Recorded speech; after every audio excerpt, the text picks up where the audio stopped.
At the Chicago Vanguard Gala, my husband stood surrounded by his firm's senior executives, swirling a glass of expensive champagne. When his chief executive officer pointed at me and asked who I was, my husband did not pause.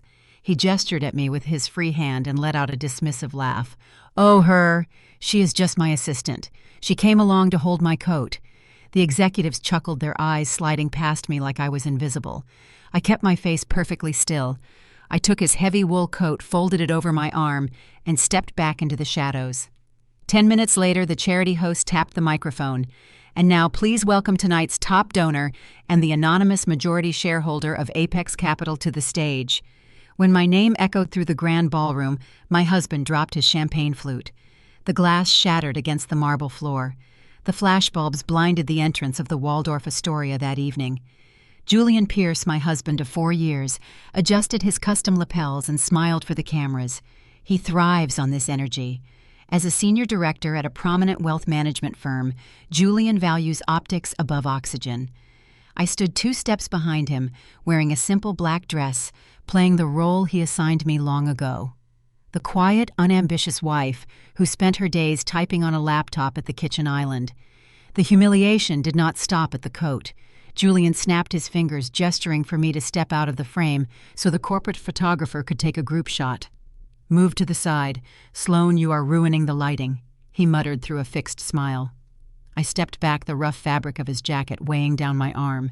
Before I could blend into the background, his sister Vanessa strolled up.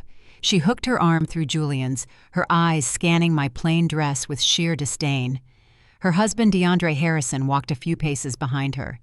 DeAndre is a razor-sharp corporate attorney, a black man who reads rooms and legal loopholes for a living. He watched the exchange with a tight jaw, clearly uncomfortable, but Vanessa did not care. She sighed, looking me up and down. "You could have tried a little harder tonight, Sloane. You look like the catering staff." Julian smirked, turning his attention to a young woman approaching their circle. It was Kelsey, a junior analyst at his firm. She slithered up next to him wearing a daring silk gown and a diamond tennis bracelet that caught the chandelier light. Julian beamed, introducing her to his boss as his brilliant right hand. Kelsey offered a saccharine smile, then turned to me. She thrust her empty cocktail glass toward my chest. "Be a doll and find a trash can for this. Will you?" Julian did not correct her. He did not defend his wife.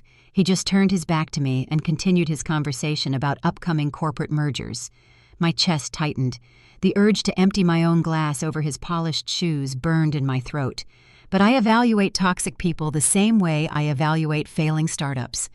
Emotion clouds judgment, and retaliation requires precise timing. I took Kelsey's sticky glass. I held my husband's coat. I let them perform their superiority. "My name is Sloane Sterling. I am 32 years old, and I am the founder of a venture capital firm. Before I tell you how I executed a hostile takeover of my own husband's career, let me know what city and time you are watching from in the comments below. Hit like and subscribe if you believe arrogant men always underestimate the women paying their bills." The champagne flute slipped from Julian's hand and crashed onto the marble tile. The crystal shattered, sending sharp fragments scattering across the polished floor of the Waldorf Astoria ballroom. Julian did not call for the hospitality staff. He looked down at the glittering mess near his expensive leather shoes, then turned his gaze to me. He raised his right hand and snapped his fingers. The sharp sound cut through the low jazz playing in the background. "Clean that up, Sloane. Someone might step on it." He commanded the order like I was a hired custodian who had missed a spot. I looked at the shards. I looked at the man I married. I crouched down and began gathering the broken pieces of glass. My bare fingers brushed against the jagged edges, pressing the fragile pieces into my palm. Before I could stand up, Kelsey glided into the circle. She wore a backless emerald gown that clung to her frame. Julian placed a hand on her lower back, pulling her forward to face his boss. "This is the brilliant strategic mind I was telling you about." He beamed, his chest puffing out with pride. "My right hand in every major acquisition this quarter." Kelsey preened under the praise. She finished her drink, leaving a thick smear of red lipstick on the rim. She looked down at me, still kneeling with pieces of shattered crystal in my hand. She shoved her sticky glass toward me. "Throw this away for me, coat rack." She smirked. I took the empty glass. I stood up, my hands full of trash and ruined crystal. Vanessa walked past me toward the open bar. She did not alter her path to go around me. She deliberately brought her stiletto heel down on the hem of my black dress. The fabric tore with a soft, sickening sound. "Stop embarrassing my brother with this cheap, freeloading look." She hissed into my ear, stepping close enough for me to smell the gin on her breath. "Get out of sight before you ruin his networking." I stood in the middle of the crowded ballroom holding their garbage. The humiliation was designed to break my spirit, but it only clarified my timeline. To understand how my husband grew arrogant enough to treat me like a domestic servant in front of Chicago's elite, the timeline must rewind exactly 3 weeks. The financial suffocation started at a Michelin-starred restaurant downtown.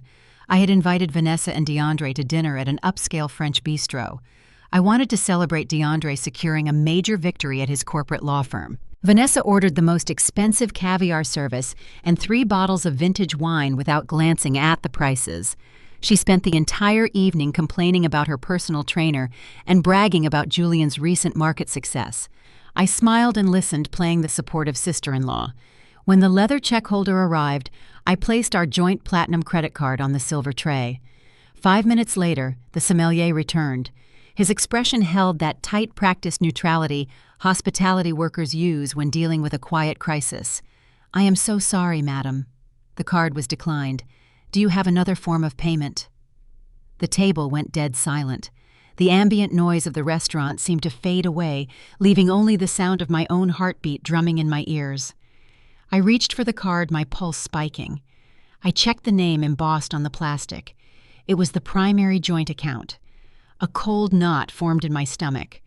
I had personally wired $50,000 into that exact account the previous morning to cover our upcoming property taxes. It was mathematically impossible for that card to bounce. Vanessa leaned back in her chair and let out a sharp, mocking laugh. Of course it declined. She crossed her arms, looking at me like I was a beggar who had wandered in from the street.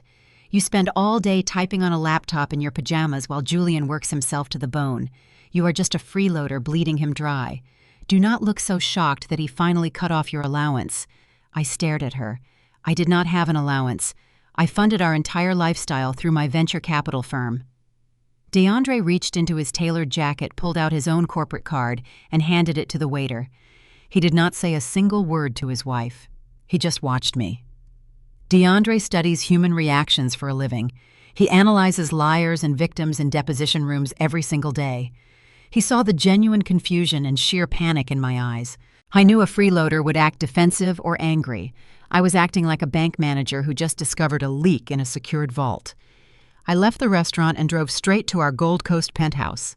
I walked through the front doors holding my phone, the banking application open on the glowing screen. The balance read 0. Julian was sitting at the kitchen island nursing a glass of scotch. He did not look up when I dropped my keys on the granite counter. "Julian, the joint account is empty," I stated, keeping my tone level. "Where is the $50,000 I deposited yesterday?" He took a slow sip of his drink. He set the glass down, the heavy ice clinking against the sides. He stood up, towering over me in the dim lighting of the kitchen. He slammed both of his hands down on the marble countertop. The sound echoed off the high ceilings like a gunshot. "You have some nerve questioning me about money." He raised his voice, stepping closer, until I had to tilt my head back to look at him. "Your spending is out of control, Sloane. You buy useless things. You invite my sister to absurdly expensive dinners on my dime. I have to manage the finances because you clearly cannot be trusted with a credit card." The gaslighting was so brazen it left me momentarily breathless. He was accusing me of wasting the very money I had earned. "I deposited that money from my own consulting contracts," I replied. I refused to back down or let my voice waver. "You know exactly where that transfer came from." Julian laughed, a harsh and ugly sound that scraped against the walls of our home. "Your little freelance projects do not pay the mortgage, Sloane. I am the senior director. I bring in the real wealth. And to protect our family assets from your stupidity, I moved all the liquid cash into a secret investment fund. It is under my name only. It will stay there until you learn some financial responsibility." He pulled his smartphone from his pocket. He tapped the screen a few times with his thumb. A notification popped up on my own phone a second later. "Your access to the primary banking portal has been revoked." He had locked me out of the entire financial system while looking me right in the eyes. If you need to buy groceries, you can ask me for cash," he sneered, picking up his scotch and turning his back on me. "Otherwise, learn to budget." He walked down the hallway to the master bedroom, leaving me alone in the kitchen. He thought he had trapped me. He thought he had severed my lifeline and reduced me to a dependent housewife begging for scraps. He had no idea he had just handed a venture capitalist the motivation to audit every single aspect of his miserable life. The champagne flute slipped from Julian's hand and crashed onto the marble tile. The crystal shattered, sending sharp fragments scattering across the polished floor of the Waldorf Astoria ballroom. Julian did not call for the hospitality staff. He looked down at the glittering mess near his expensive leather shoes, then turned his gaze to me. He raised his right hand and snapped his fingers. The sharp sound cut through the low jazz playing in the background. "Clean that up, Sloane. Someone might step on it." He commanded the order like I was a hired custodian who had missed a spot. I looked at the shards. I looked at the man I married. I crouched down and began gathering the broken pieces of glass. My bare fingers brushed against the jagged edges, pressing the fragile pieces into my palm. Before I could stand up, Kelsey glided into the circle. She wore a backless emerald gown that clung to her frame. Julian placed a hand on her lower back, pulling her forward to face his boss. "This is the brilliant strategic mind I was telling you about." He beamed his chest, puffing out with pride. "My right hand in every major acquisition this quarter." Kelsey preened under the praise. She finished her drink, leaving a thick smear of red lipstick on the rim. She looked down at me, still kneeling with pieces of shattered crystal in my hand. She shoved her sticky glass toward me. "Throw this away for me, coat rack." She smirked. I took the empty glass. I stood up, my hands full of trash and ruined crystal. Vanessa walked past me toward the open bar. She did not alter her path to go around me. She deliberately brought her stiletto heel down on the hem of my black dress. The fabric tore with a soft, sickening sound. "Stop embarrassing my brother with this cheap, freeloading look." She hissed into my ear, stepping close enough for me to smell the gin on her breath. "Get out of sight before you ruin his networking." I stood in the middle of the crowded ballroom, holding their garbage. The humiliation was designed to break my spirit, but it only clarified my timeline. To understand how my husband grew arrogant enough to treat me like a domestic servant in front of Chicago's elite, the timeline must rewind exactly 3 weeks. The financial suffocation started at a Michelin-starred restaurant downtown. I had invited Vanessa and DeAndre to dinner at an upscale French bistro. I wanted to celebrate DeAndre securing a major victory at his corporate law firm. Vanessa ordered the most expensive caviar service and 3 bottles of vintage wine without glancing at the prices. She spent the entire evening complaining about her personal trainer and bragging about Julian's recent market success. I smiled and listened, playing the supportive sister-in-law. When the leather check holder arrived, I placed our joint platinum credit card on the silver tray. 5 minutes later, the sommelier returned. His expression held that tight, practiced neutrality hospitality workers use when dealing with a quiet crisis. "I am so sorry, madam." The card was declined. "Do you have another form of payment?" The table went dead silent. The ambient noise of the restaurant seemed to fade away, leaving only the sound of my own heartbeat drumming in my ears. I reached for the card, my pulse spiking. I checked the name embossed on the plastic. It was the primary joint account. A cold knot formed in my stomach. I had personally wired $50,000 into that exact account the previous morning to cover our upcoming property taxes. It was mathematically impossible for that card to bounce. Vanessa leaned back in her chair and let out a sharp, mocking laugh. Of course it declined. She crossed her arms, looking at me like I was a beggar who had wandered in from the street. "You spend all day typing on a laptop in your pajamas while Julian works himself to the bone. You are just a freeloader bleeding him dry. Do not look so shocked that he finally cut off your allowance." I stared at her. I did not have an allowance. I funded our entire lifestyle through my venture capital firm. DeAndre reached into his tailored jacket, pulled out his own corporate card, and handed it to the waiter. He did not say a single word to his wife. He just watched me. DeAndre studies human reactions for a living. He analyzes liars and victims in deposition rooms every single day. He saw the genuine confusion and sheer panic in my eyes. He knew a freeloader would act defensive or angry. I was acting like a bank manager who just discovered a leak in a secured vault. I left the restaurant and drove straight to our Gold Coast penthouse. I walked through the front doors holding my phone, the banking application open on the glowing screen. The balance read 0. Julian was sitting at the kitchen island nursing a glass of scotch. He did not look up when I dropped my keys on the granite counter. "Julian, the joint account is empty," I stated, keeping my tone level. "Where is the $50,000 I deposited yesterday?" He took a slow sip of his drink. He set the glass down, the heavy ice clinking against the sides. He stood up, towering over me in the dim lighting of the kitchen. He slammed both of his hands down on the marble countertop. The sound echoed off the high ceilings like a gunshot. "You have some nerve questioning me about money," he raised his voice, stepping closer until I had to tilt my head back to look at him. "Your spending is out of control, Sloane. You buy useless things. You invite my sister to absurdly expensive dinners on my dime. I have to manage the finances because you clearly cannot be trusted with a credit card." The gaslighting was so brazen it left me momentarily breathless. He was accusing me of wasting the very money I had earned. "I deposited that money from my own consulting contracts," I replied. I refused to back down or let my voice waver. "You know exactly where that transfer came from." Julian laughed, a harsh and ugly sound that scraped against the walls of our home. "Your little freelance projects do not pay the mortgage, Sloane. I am the senior director. I bring in the real wealth. And to protect our family assets from your stupidity, I moved all the liquid cash into a secret investment fund. It is under my name only. It will stay there until you learn some financial responsibility." He pulled his smartphone from his pocket. He tapped the screen a few times with his thumb. A notification popped up on my own phone a second later. "Your access to the primary banking portal has been revoked." He had locked me out of the entire financial system while looking me right in the eyes. "If you need to buy groceries, you can ask me for cash." He sneered, picking up his scotch and turning his back on me. "Otherwise, learn to budget." He walked down the hallway to the master bedroom, leaving me alone in the kitchen. He thought he had trapped me. He thought he had severed my lifeline and reduced me to a dependent housewife begging for scraps. He had no idea he had just handed a venture capitalist the motivation to audit every single aspect of his miserable life. I did not cry when Julian walked away. Tears require energy, and I needed every ounce of my focus to dismantle the illusion my husband had constructed.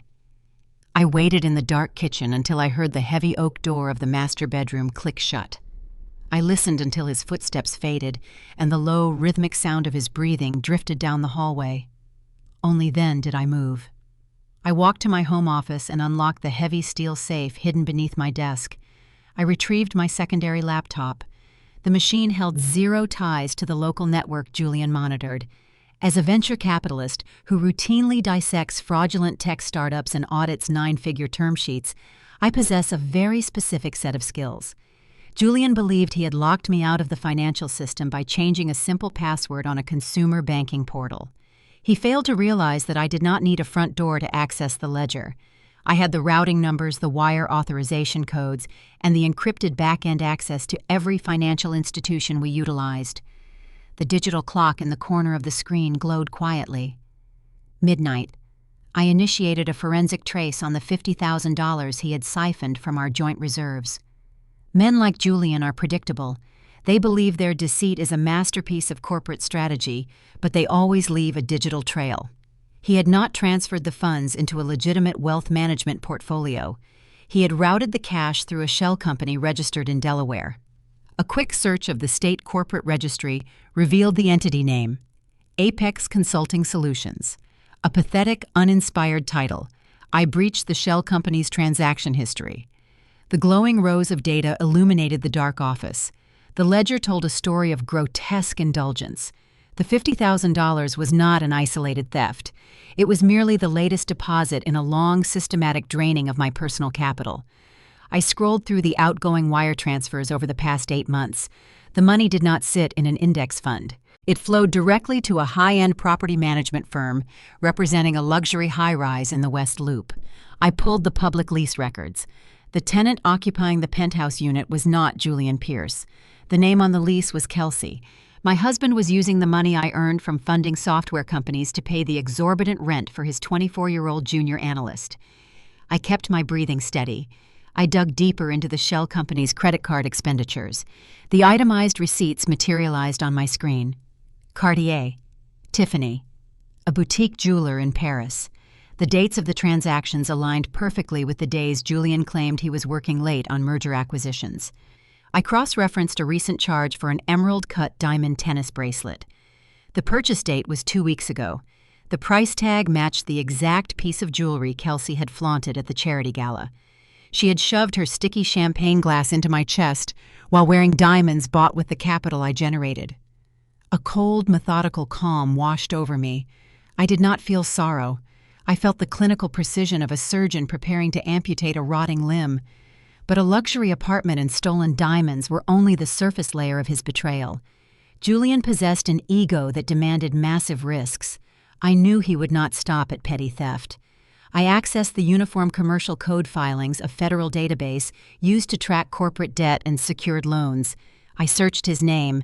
I searched the shell company. Then on a hunch, I searched my own legal name. A fresh document populated on the screen. A commercial loan agreement finalized just 4 days prior. The principal amount was a staggering $2 million. The borrower was listed as Julian's independent investment group, a high-risk venture attempting to leverage real estate developments that were already bleeding cash. The lender required a personal guarantor for a loan of that magnitude. Julian did not possess the assets to secure $2 million. I opened the scanned PDF of the signature page. I stared at the ink. There on the dotted line was my name. My husband had forged my signature. He had pledged my venture capital firm, my personal stock portfolio, and my future earnings as collateral for his reckless corporate gamble. The strategy was brutally clear. If his real estate venture succeeded, he would pocket the profits and play the genius executive. If the project defaulted, the bank would bypass him entirely. They would come straight for me. He had orchestrated a financial guillotine, positioning me directly beneath the blade to serve as his scapegoat. He intended to bankrupt me and send me to federal prison for fraud while he walked away clean. I downloaded every single document: the wire transfers, the lease agreement, the jewelry receipts, and the forged $2 million loan contract. I compiled them into an encrypted dossier. I sent a copy to a secure offshore server and forwarded another directly to DeAndre's private legal portal. The evidence was undeniable. It was a federal crime. The digital clock shifted to 5 in the morning. Dawn crept through the floor-to-ceiling windows of the penthouse, casting long gray shadows across the hardwood floor. My eyes burned from staring at the screen, but my mind was razor-sharp. I walked back into the kitchen to pour a cup of black coffee. Julian's smartphone lay on the marble island, plugged into the charger. He had left it out, arrogant in his belief that I was too intimidated to touch his belongings. The screen suddenly lit up, vibrating against the stone surface. An incoming call. The caller ID displayed a single initial, K. Julian was a heavy sleeper, dead to the world in the master suite. I picked up the phone. I swiped the green icon and brought the device to my ear. I did not say a word. Kelsey's voice filtered through the speaker, dripping with unwarranted authority and a sharp, grating entitlement. "Hey, wake up!" Her tone was brisk, lacking any professional boundary. "Tell your boss to bring the merger files from yesterday, and make sure he picks up my iced matcha on the way to the office." She paused, the silence stretching over the cellular network. She assumed Julian had handed his phone to his assistant. She assumed she was speaking to the pathetic, freeloading wife who existed only to serve them both. "Do not forget the files, assistant." She sneered, the mockery vivid in her voice. "I am not covering for his disorganized mess again today." She ended the call. The dial tone hummed against my ear. They had treated me like an incompetent fool for months. They had paraded their affair in front of my face, spent my wealth on their luxury, and plotted to bury me under a mountain of fraudulent debt. Kelsey believed she was commanding a defeated woman. Julian believed he held all the power. They were playing a checkers match, stealing pieces off the board, completely unaware that I owned the table they were sitting at. I set the phone back on the marble counter exactly where I found it. I took a slow sip of my dark coffee. The bitter taste grounded me. I did not throw a tantrum.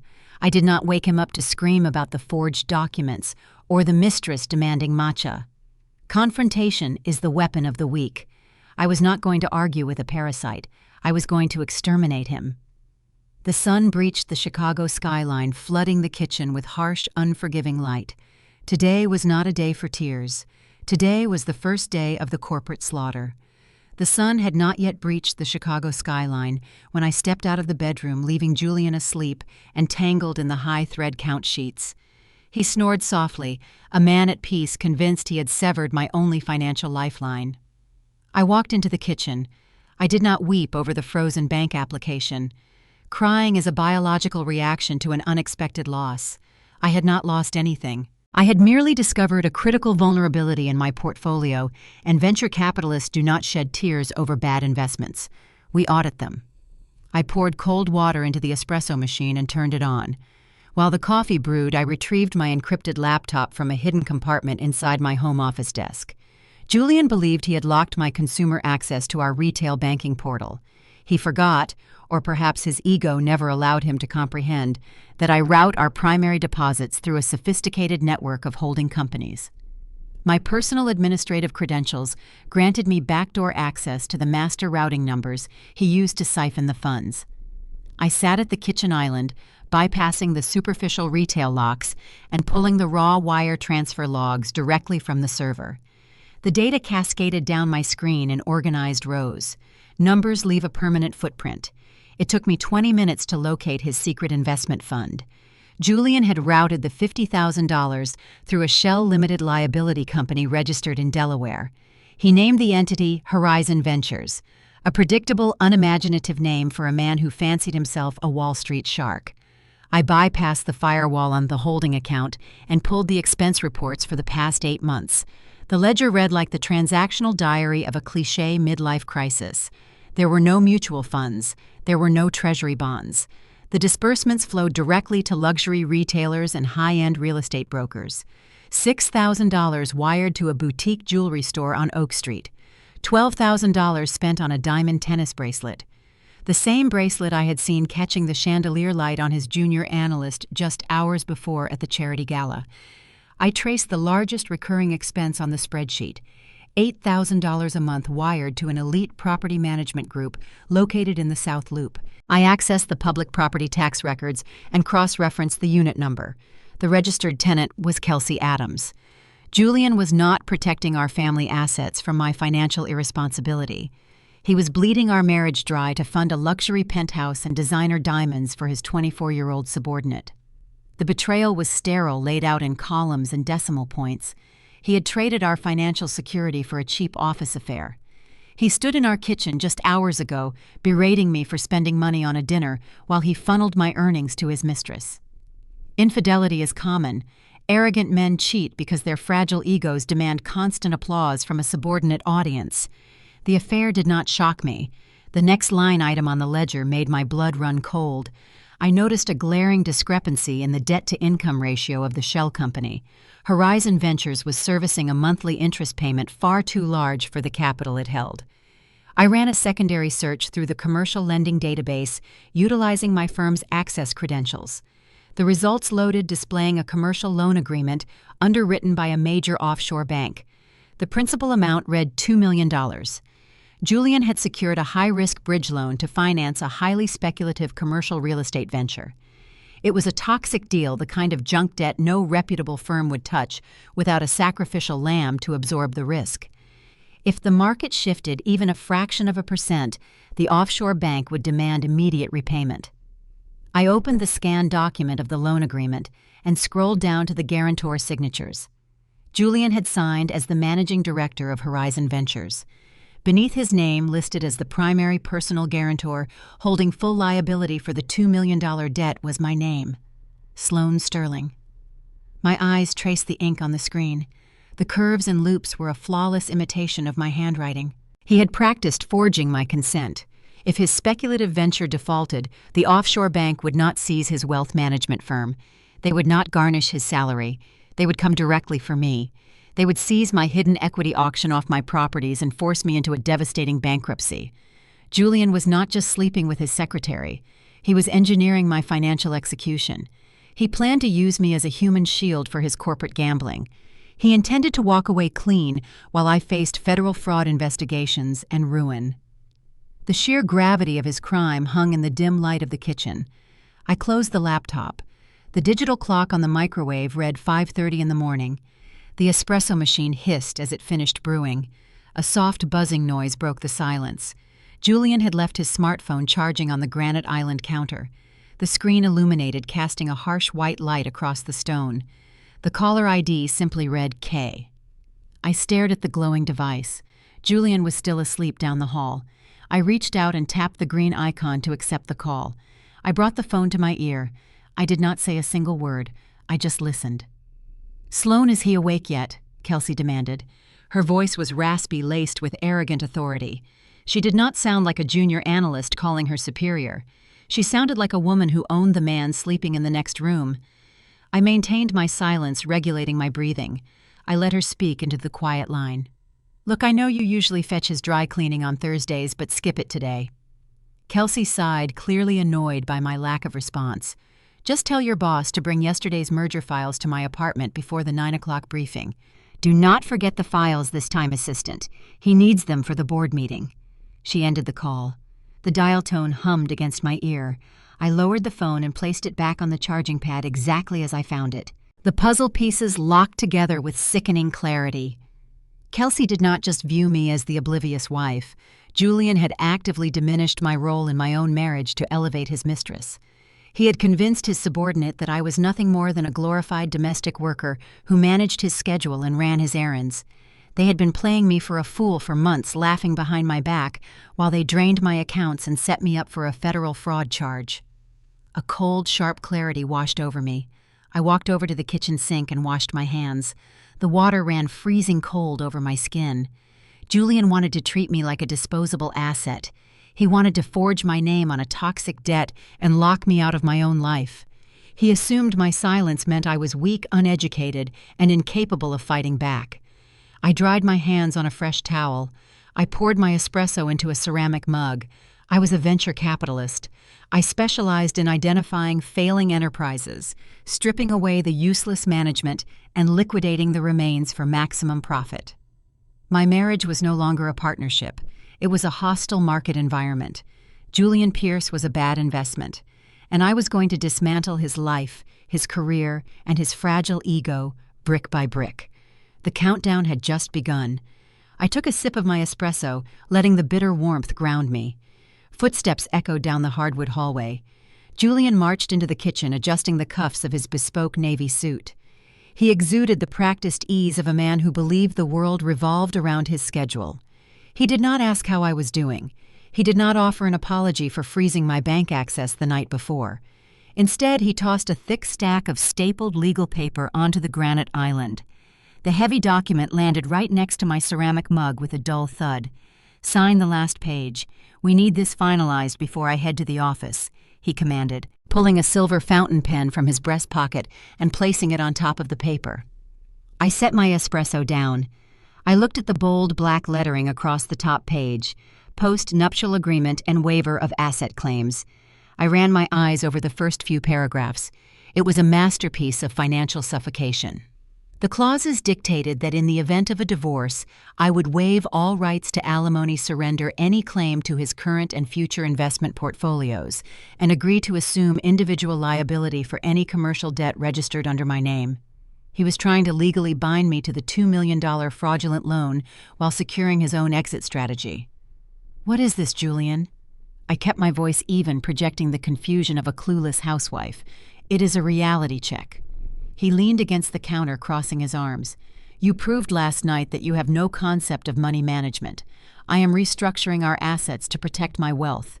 You will sign that agreement today, waiving your claim to my investment funds. If you refuse, I will file for divorce this afternoon." He paused, letting the threat hang in the silent kitchen. He tilted his head, studying me with cold amusement. "Think about your options, Sloane. You have no real career. Your little freelance projects barely cover your coffee habit. If I walk away, you get nothing. You will be on the street with the clothes on your back. Sign the document." Before I could formulate a response, the sound of the front door opening drifted into the kitchen. High heels clicked rapidly across the foyer. Vanessa strolled into the room holding a green iced matcha, wearing premium workout gear. She had an extra key to our penthouse and often treated our home like her personal lounge. She took one look at the legal document on the counter and smirked. "Are we finally cutting off the dead weight?" Vanessa took a sip of her drink, leaning against the refrigerator. "It is about time, Julian. I told you years ago she was just a cheap gold digger looking for a free ride." Vanessa turned her sharp gaze toward me. Her eyes traveled up and down my simple morning robe, dripping with unearned superiority. "You should be down on your knees thanking him for keeping you around this long. You bring zero value to this marriage, Sloane. You just sit here burning through his paycheck. Sign the paper and be grateful he is letting you stay in the guest room." The sheer audacity of their performance was almost mesmerizing. A brother and sister duo floating on generational arrogance, trying to bully a venture capitalist into signing away her own hidden empire. I looked from Vanessa back to Julian. I picked up the silver pen, rolling the cool metal between my fingers. "I need time to read this. I cannot just sign a binding legal document without having an attorney review the terms," I stated, placing the pen back down on the granite surface. Julian lost his practiced composure, his jaw clenched. A vein pulsed visibly at his temple. He had a deadline. The offshore bank was likely demanding the guarantor paperwork, and his mistress was waiting in a luxury apartment paid for by my money. He did not have time for a defiant wife. "You do not need a lawyer to understand that you have zero leverage." He stepped into my personal space. The scent of his expensive cologne was overpowering, masking the stale scent of deceit. "You are going to sign it right now." He reached out and snatched my right wrist. His fingers locked around my skin, applying immediate bruising pressure. The sudden physical escalation sent a sharp spike of adrenaline through my veins. He dragged my hand toward the contract, slamming the silver pen back into my palm. His grip was rigid, pinning my arm against the hard edge of the marble island. "Sign your name, Sloane," he growled, his voice dropping into a harsh, guttural register. "Stop playing games and sign the damn paper before I ruin you." I stared into his eyes, refusing to flinch, refusing to give him the satisfaction of my fear. The pressure on my wrist throbbed. The tip of the pen hovered millimeters above the signature line. A deep, resonant voice shattered the tension. "Let go of her." DeAndre walked into the kitchen. He wore a flawless charcoal suit, holding a leather briefcase in one hand. He had followed his wife up to the penthouse, intending to drop her off before heading to his corporate law firm. He took in the scene in a fraction of a second. The grabbed wrist, the forced pen, the intimidating posture of his brother-in-law. DeAndre did not raise his voice. He did not need to. He closed the distance between the doorway and the kitchen island with long, purposeful strides. He reached out and shoved Julian's forearm, breaking the physical hold on my wrist. Julian stumbled back a step, startled by the sudden intervention. "What is your problem, DeAndre?" Julian snapped, straightening his suit jacket. "This is a private conversation between a husband and a wife. Back off." "That did not look like a conversation," DeAndre replied. His dark eyes were cold, scanning Julian with the clinical precision of a seasoned litigator. He reached out and picked up the stapled contract from the counter. He flipped through the first 3 pages, his eyes scanning the dense paragraphs of legal jargon. A low, humorless chuckle escaped his chest. Who drafted this garbage? DeAndre tossed the document back onto the counter, looking at Julian with sheer professional disgust. A first-year law student would laugh you out of a courtroom. Half of these clauses violate state spousal equity laws. You included a provision demanding she assumes liability for commercial debt registered without her explicit prior consent. That borders on financial fraud. Vanessa stepped forward, her face flushing with indignation. "Do not talk to my brother like that, DeAndre. He is just protecting his assets. She is trying to steal his money." DeAndre turned to look at his wife. He did not yield an inch. If he forces her to sign this document under physical duress, which I just witnessed, any judge in this state will render the entire contract null and void. DeAndre stated, laying out the facts with merciless clarity. In fact, pressing a pen into her hand while restricting her movement constitutes battery. Are you trying to hand her a multi-million-dollar settlement on a silver platter, Julian? Julian opened his mouth to argue, but the legal reality silenced him. He knew DeAndre was one of the most ruthless defense attorneys in the city. He could not win a debate against a man who dismantled corporate executives for a living. Julian snatched the silver pen off the counter and shoved it into his pocket. "This is not over." Julian glared at me, ignoring DeAndre entirely. "You have until tonight. Read it, sign it, or pack your bags." He grabbed his leather briefcase and marched out of the kitchen. The heavy front door slammed shut a moment later. Vanessa glared at her husband, furious that he had ruined their morning power play. "You always have to play the hero, do you not?" she spat. "You are supposed to be on our side." She spun on her heels and marched out of the penthouse, chasing after her brother. The kitchen fell quiet. The tension slowly drained from the air, leaving a heavy, exhausted silence in its wake. I rubbed my wrist. A faint red mark was already blossoming across my skin, where Julian had gripped me. DeAndre remained standing near the island. He looked at the bruised skin on my arm, then looked up to meet my gaze. The dynamic between us had always been distant. We were the two outsiders married into the Pierce family, the two people constantly reminded that we were lucky to be allowed at their dinner table. We had endured years of their subtle condescension and overt arrogance in separate silence. "You need to get a good lawyer, Sloane." DeAndre spoke quietly, his voice lacking its usual courtroom edge. "He is setting you up for a massive fall. I read that liability clause. Whatever he is hiding, he is planning to drop it squarely on your shoulders." I looked at DeAndre. I assessed the man standing before me. He was sharp, observant, and fundamentally sick of his wife's entitled family. He had just intervened in a physical altercation without hesitation, risking his own standing with his in-laws to protect me. I needed a legal architect to execute the destruction of Julian's career. DeAndre needed an exit strategy from a toxic marriage. I picked up the post-nuptial agreement and dropped it into the trash can. "I do not need a divorce lawyer, DeAndre." I stepped closer to him, lowering my voice so the sound would not carry beyond the kitchen walls. "I need a corporate acquisition specialist." DeAndre frowned, his brow furrowing in confusion. "What are you talking about?" I walked past him toward the hallway. "Cancel your morning meetings," I said, not looking back. "Meet me at the Dark Roast coffee shop on Michigan Avenue in exactly 1 hour. Make sure you bring your encrypted laptop. We have a hostile takeover to plan." I left him standing in the kitchen, staring after me. The secret alliance was forged. The Pierce family thought they were dealing with a helpless victim. They were about to learn what happens when the two smartest people in the room finally decide to stop playing by their rules. The coffee shop on Michigan Avenue was practically empty at 10 in the morning. The morning rush hour had faded, leaving behind the quiet hum of espresso machines and the faint scent of roasted beans. I sat in a booth at the far back, shielded from the main entrance by a frosted glass partition. My laptop rested closed on the wooden table. DeAndre walked through the front doors exactly on time. He scanned the room, spotted me, and slid into the leather booth opposite mine. He set his briefcase down with a weary exhale. He ordered a black coffee from a passing waiter.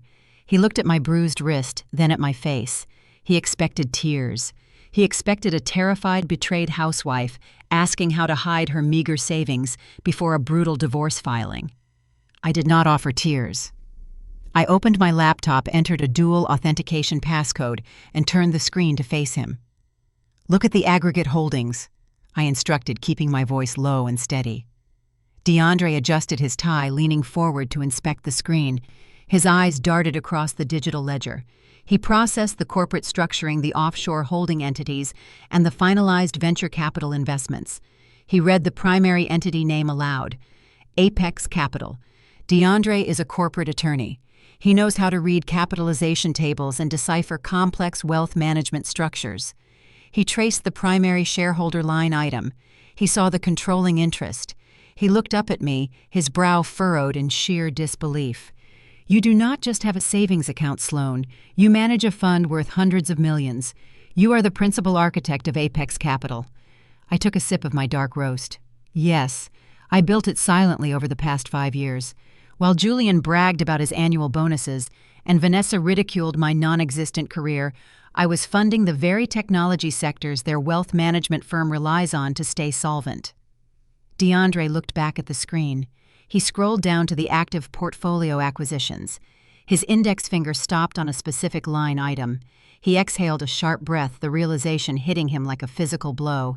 "Sloane, Apex Capital owns a 30% equity stake in Vanguard Financial. Vanguard is Julian's employer. You own 30% of his firm." I nodded, keeping my expression devoid of emotion.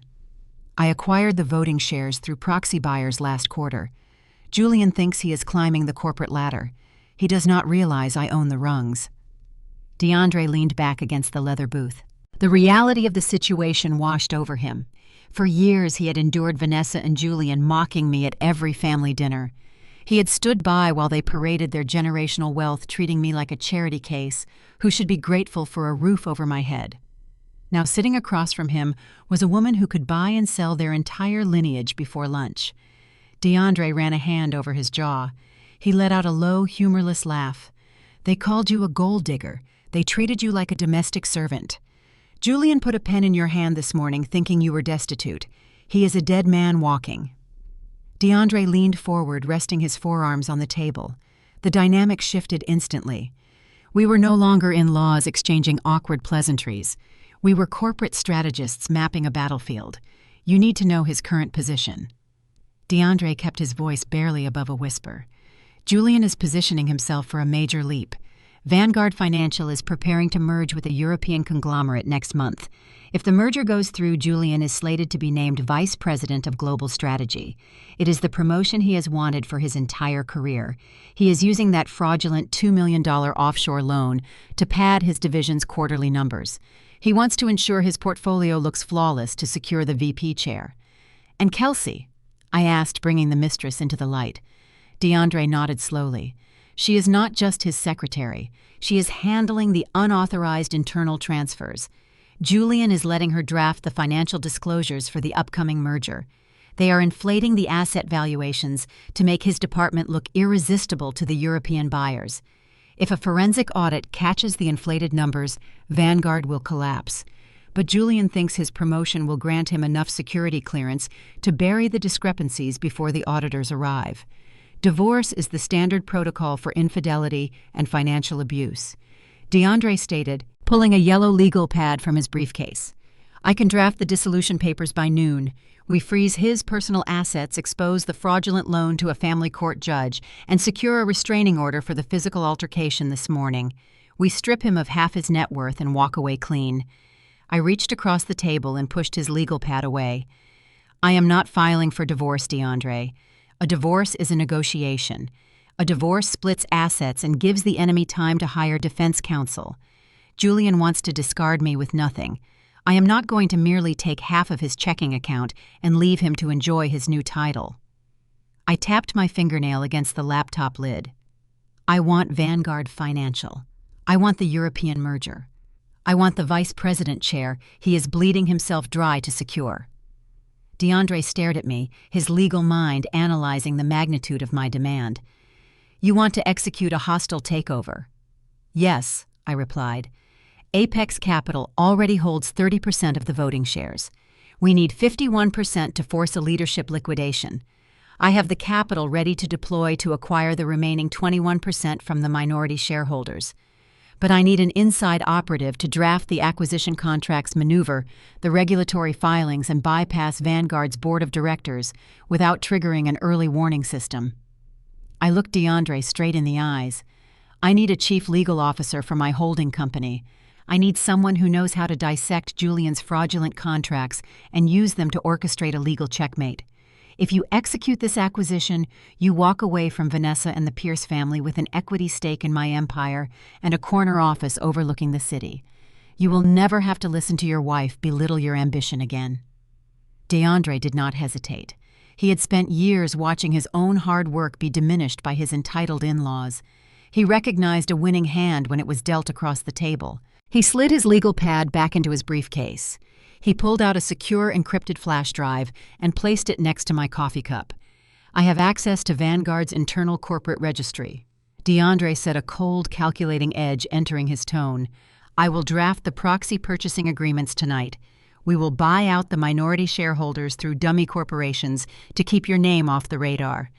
By the time Julian realizes the board has been compromised, Apex Capital will possess majority control.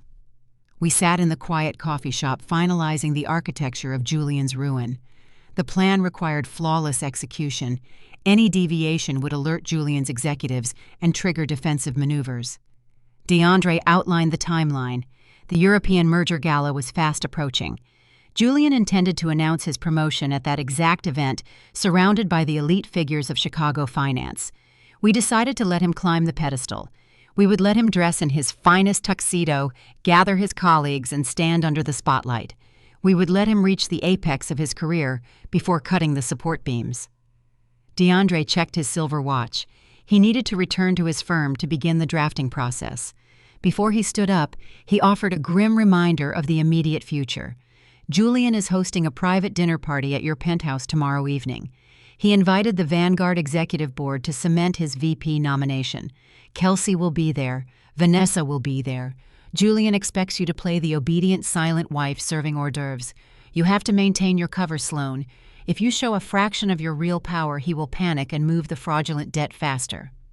I nodded, closing my laptop and sliding it into my leather tote. I can play the servant for one more night. Let them eat my food and spill wine on my rugs. Let them parade their fake wealth inside the home I secretly own. DeAndre stood up, buttoning his suit jacket. A subtle, dangerous smile crossed his face. I will see you at dinner tomorrow, Sloane. Do not forget to wear an apron. Julian would hate it if you ruined your clothes. We walked out of the coffee shop in opposite directions. The Shadow Alliance was forged. Julian Pierce believed he was the smartest predator in the ocean. I was unaware that the water was already draining from the tank. The real test of my endurance would come the following evening, serving caviar to a husband plotting my ruin and a mistress wearing diamonds bought with my money. The caterers arrived at 4 in the afternoon. Julian dismissed them at the door. He paid their cancellation fee in cash from his wallet and sent them away. He walked into the kitchen, tossed the printed menu on the granite island, and looked at me. "You are cooking tonight, Sloane," he announced, his tone brooking no argument.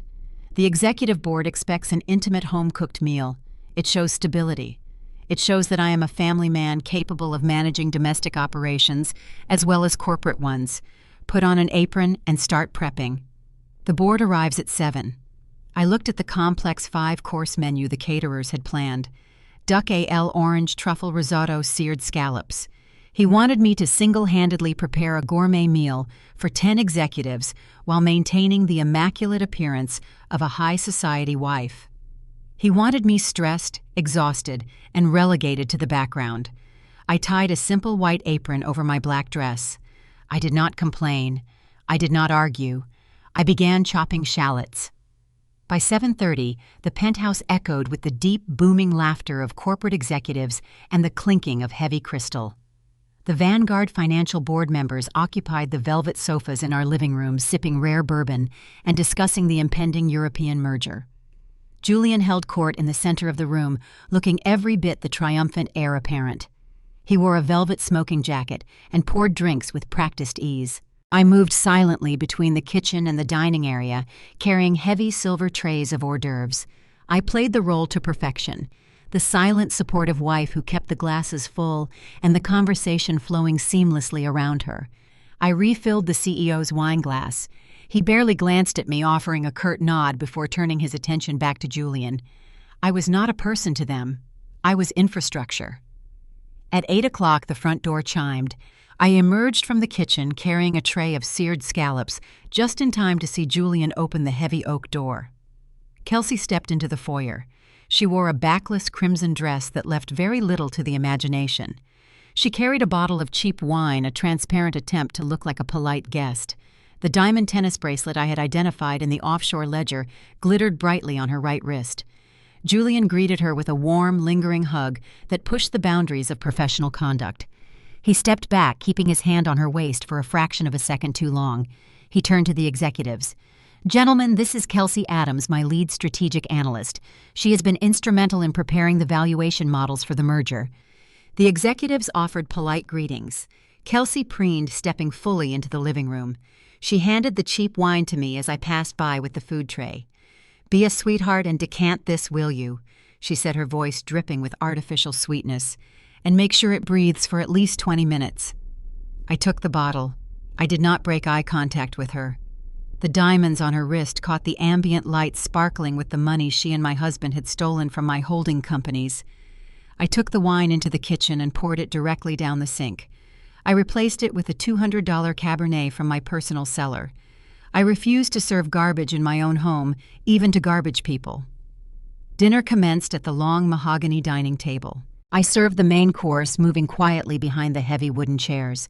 Vanessa sat across from Kelsey. The two women struck up an immediate toxic camaraderie, bonding over their shared disdain for anything that required actual effort.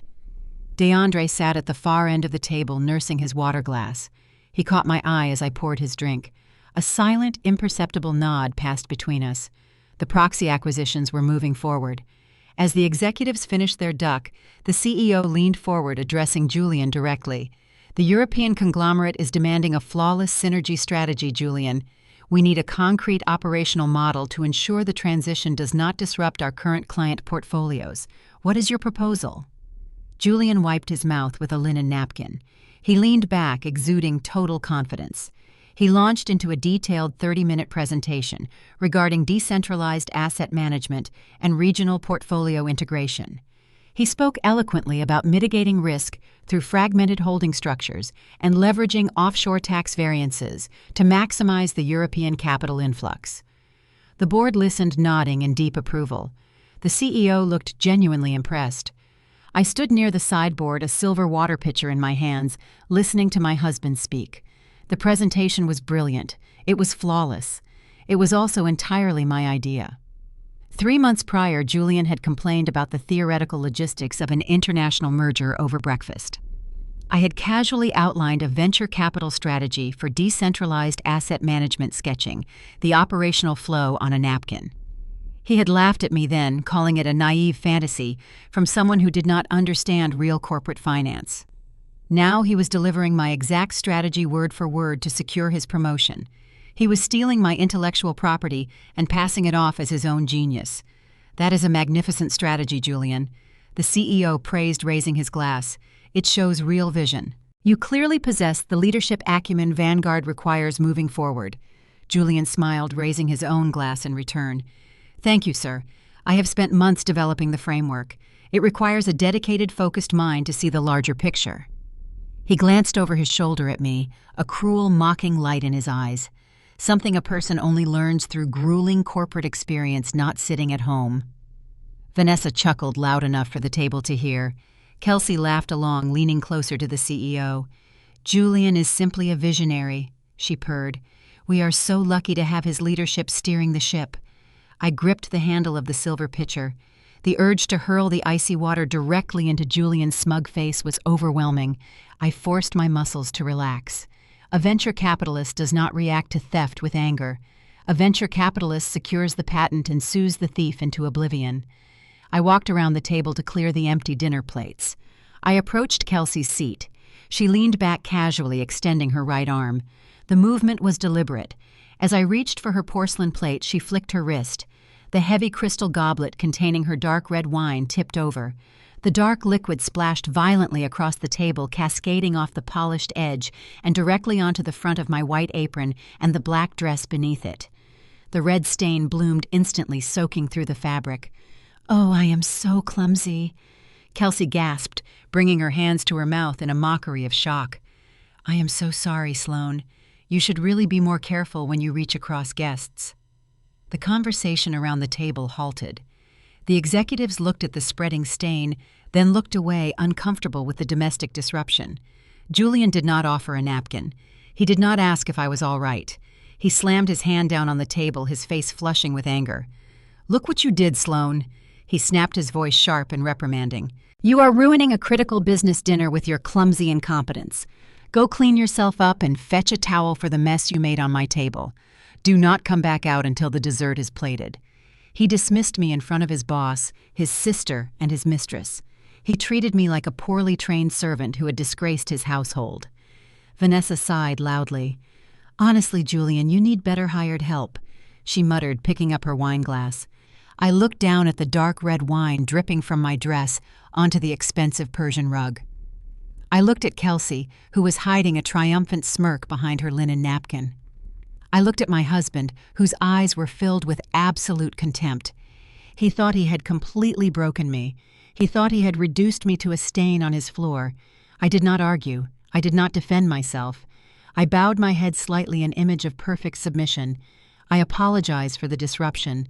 I will clean it immediately. I turned and walked toward the kitchen.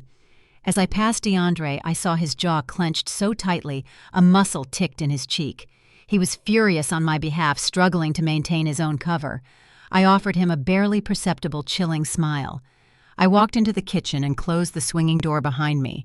I took off the ruined apron and tossed it into the trash can. I did not grab a towel to clean Julian's table. I picked up my encrypted smartphone from the counter.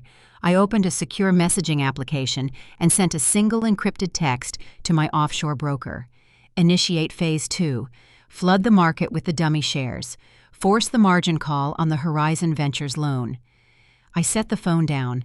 I picked up a damp cloth and walked back into the dining room to clean up Kelsey's spilled wine.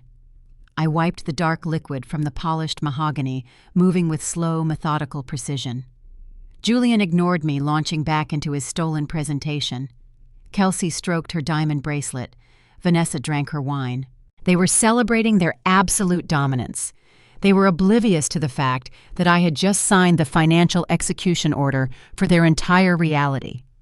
The dinner party degradation was merely the final nail in Julian's corporate coffin. The morning after the dinner party, Julian woke up in an exceptionally good mood. The lingering scent of spilled wine had been scrubbed from the mahogany table, and his ego was still inflated from the CEO's praise. He whistled a tuneless melody while fixing his tie in the mirror. He walked into the kitchen where I was quietly sipping my morning espresso. He did not mention the humiliation from the night before. He acted as if treating his wife like a clumsy servant was standard operating procedure. He leaned against the granite counter, exuding a practiced, predatory charm. He smiled a wide, dazzling expression that did not reach his eyes. "Great news, Sloane," he announced, his voice smooth and persuasive. The board was thoroughly impressed with my strategic presentation last night. The CEO practically guaranteed the vice president nomination is mine. The European merger is moving forward, and my compensation package is going to reflect the new responsibilities. I set my mug down. I offered a mild, compliant smile. "That is wonderful, Julian. You have worked so hard for this." He nodded, running a hand through his perfectly styled hair. "I have. And with the new title comes a new lifestyle. It is time we upgraded." He turned and picked up a thick manila folder from the counter, sliding it across the stone surface toward me. "I have found an incredible property in the Gold Coast, a sprawling penthouse with unobstructed lake views. It requires a rapid closing process to secure the deed before it hits the public market. I need you to sign these supplemental loan documents to expedite the financing." I looked down at the folder. He was not asking me to co-sign a mortgage for a new home. He was asking me to guarantee a secondary tranche of toxic debt. DeAndre had warned me this might happen. The offshore bank holding the fraudulent $2 million loan had likely demanded additional collateral due to the volatile market conditions. Julian needed to secure another $1 million to float his shell company Horizon Ventures and prevent a margin call before his promotion was finalized. He was trying to strap an anchor to my ankles while he climbed into a life raft. I opened the folder. The documents were dense, filled with complex financial covenants and liability clauses designed to confuse a layman. A casual reader would see standard mortgage terms. A venture capitalist saw a $1 million corporate credit facility masked as residential financing. The guarantor line at the bottom of the last page stared back at me, waiting for my signature. I did not flinch. I did not demand an explanation. I channeled the persona of the submissive, uneducated wife he believed me to be. "This looks very complicated, Julian," I said, keeping my tone light and slightly hesitant. "Are you sure we can afford a new penthouse right now?" He let out a short, patronizing sigh. "Do not worry your head about the financial mechanics, Sloane." He reached into his breast pocket and produced his heavy silver fountain pen, the same one he had tried to force into my hand the previous morning. He laid it gently on the contract. "I manage the wealth. You just need to provide the secondary signature required by the underwriters. Think of it as a formality. Once the merger closes, this loan will be paid off instantly with my signing bonus. Just sign the line and we can start looking at interior designers." His lie was seamless. He had rehearsed the manipulation, confident that the promise of a luxury home would blind me to the financial snare. He was betting his entire fraudulent enterprise on my presumed ignorance. I reached out and picked up the silver pen. I held it between my fingers, feeling the cool metal. I hesitated, letting a look of artificial compliance wash over my face. I reached into my own pocket and pulled out a sleek black ink pen. "I prefer to use my own." I murmured, a soft, nervous habit. Julian rolled his eyes, visibly annoyed by the slight delay. Fine, just sign it so I can get to the office. I uncapped the black pen. It was a specialized drafting tool acquired through a corporate espionage supplier. The ink utilized a volatile chemical compound. When exposed to ambient room temperature and standard oxygen levels, the pigment slowly degraded, vanishing entirely within 48 hours, leaving no trace on the paper fibers. I pressed the nib against the signature line. I carefully, deliberately signed my full name, Sloane Sterling, binding myself to the $1 million fraudulent debt. I closed the folder and handed it back to Julian. He snatched it eagerly, a triumphant gleam lighting up his features. He had secured his sacrificial lamb. He believed he was completely insulated from the financial fallout of his illicit ventures. Perfect.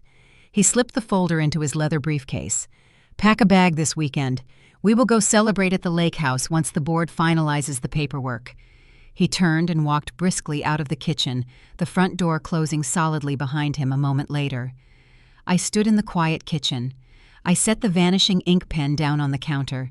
I reached under the collar of my silk blouse and extracted a micro-audio recorder no larger than a lapel pin. It had captured every word of his deceitful pitch. It had recorded his explicit guarantee that the document was for a residential property, completely contradicting the corporate liability clauses hidden within the text. I had documented his verbal fraud to accompany his forged signatures on the initial loan. I had built a legal cage he could never escape. I walked into my home office and locked the heavy oak door. I booted up my encrypted workstation. The time for passive observation was over. The proxy acquisitions drafted by DeAndre had cleared the regulatory hurdles overnight.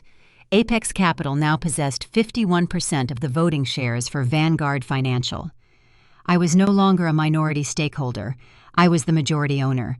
I controlled the company my husband worked for. I opened a secure video conferencing application. I initiated a direct unlisted connection to the executive boardroom of the European conglomerate slated to merge with Vanguard. The connection established within seconds.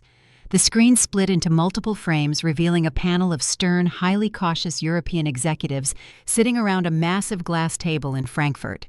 They looked at the screen, expecting a standard preliminary briefing. They saw a woman sitting in a private office projecting absolute chilling authority. "Good morning, gentlemen." I began, my voice sharp and commanding, stripping away the docile wife persona entirely.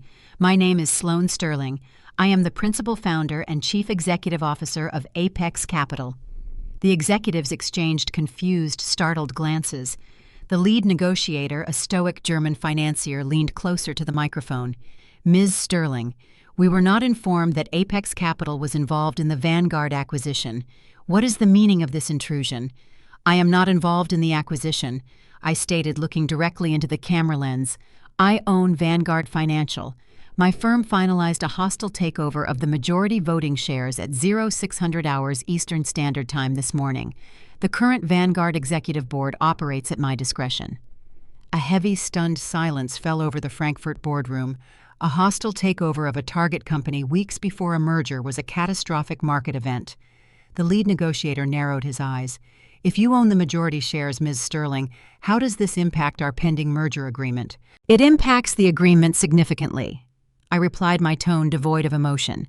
"I am contacting you directly to inform you that Vanguard Financial is currently harboring a severe internal security breach. A senior director within the firm has leveraged unauthorized offshore debt to artificially inflate the asset valuations presented in your merger prospectus. The operational models provided to your team are compromised." The executives erupted in a flurry of hushed, panicked conversations. Corporate fraud of that magnitude would void the merger and trigger international investigations. The lead negotiator raised his hand, demanding quiet. "This is a severe accusation, Ms. Sterling. Do you have proof of this fraud?" "I have definitive proof," I replied. The director in question is Julian Pierce. He is operating a shell entity named Horizon Ventures to mask $2 million in toxic debt, utilizing forged guarantor signatures to bypass internal audits. I am initiating a comprehensive third-party forensic audit of his entire division, effective immediately. I will freeze his departmental assets, sequester all communication logs, and mandate a full compliance review before any further merger discussions proceed. The lead negotiator nodded slowly, comprehending the gravity of my intervention. I had just saved their conglomerate from absorbing a massive hidden liability. "We appreciate your transparency, Ms. Sterling. We will suspend all negotiations until the forensic audit is complete. What is your timeline?" I glanced at the digital clock on my monitor. "The audit begins today. I will deliver the finalized findings and the termination notice for Mr. Pierce at the Vanguard Charity Gala tomorrow evening. You will have a clean company by midnight." I severed the connection. The screen faded to black. I sat back in my leather chair. Julian Pierce had left for work believing he had secured his promotion and trapped his wife in a mountain of debt. He had no idea that I had just weaponized the entire European market against him and unleashed a team of forensic accountants to tear his division apart. The legal trap was set, the jaws were locked, and the countdown to the gala had reached its final fatal hours. The forensic audit was running quietly in the background, a digital predator dissecting Julian's career bite by bite. With the corporate machinery operating flawlessly under DeAndre's supervision, I had an afternoon to address a personal errand. I needed an appropriate gown for the gala the following evening. I did not intend to wear the understated black dress Julian preferred. I required armor. I drove to the Gold Coast, parking my vehicle a block away from El Eclat, one of the most exclusive bridal and evening wear boutiques in Chicago. The boutique catered to the city's elite, offering imported silks and custom fittings behind frosted glass doors. It was also conveniently a business that had secured its initial seed funding through a silent subsidiary of Apex Capital. I owned a controlling interest in the velvet chairs and the crystal chandeliers before I even walked through the door. I pushed open the heavy glass entrance. The scent of white lilies and expensive perfume filled the air. A sales associate immediately approached, her practiced smile faltering slightly as she assessed my simple trench coat and lack of ostentatious jewelry. Not announce my ownership. I simply requested a private viewing room for evening wear. She directed me to a seating area near the back of the showroom, leaving me to wait while she retrieved the manager. I took a seat on a tufted velvet sofa. The boutique was designed with open archways, allowing glimpses into the various fitting areas. A shrill, familiar laugh echoed from the bridal suite across the showroom floor. I turned my head. Standing on a circular pedestal surrounded by layers of ivory tulle and imported lace was Kelsey. She was admiring her reflection in a floor-to-ceiling mirror, twisting her torso to check the angle of the plunging neckline. The diamond tennis bracelet purchased with my hijacked funds glittered on her wrist. Julian had not merely promised her a luxury apartment. He had promised her a wedding. He was actively planning his second marriage while attempting to saddle his first wife with millions in fraudulent debt. I remained seated, watching the performance. Kelsey was not alone.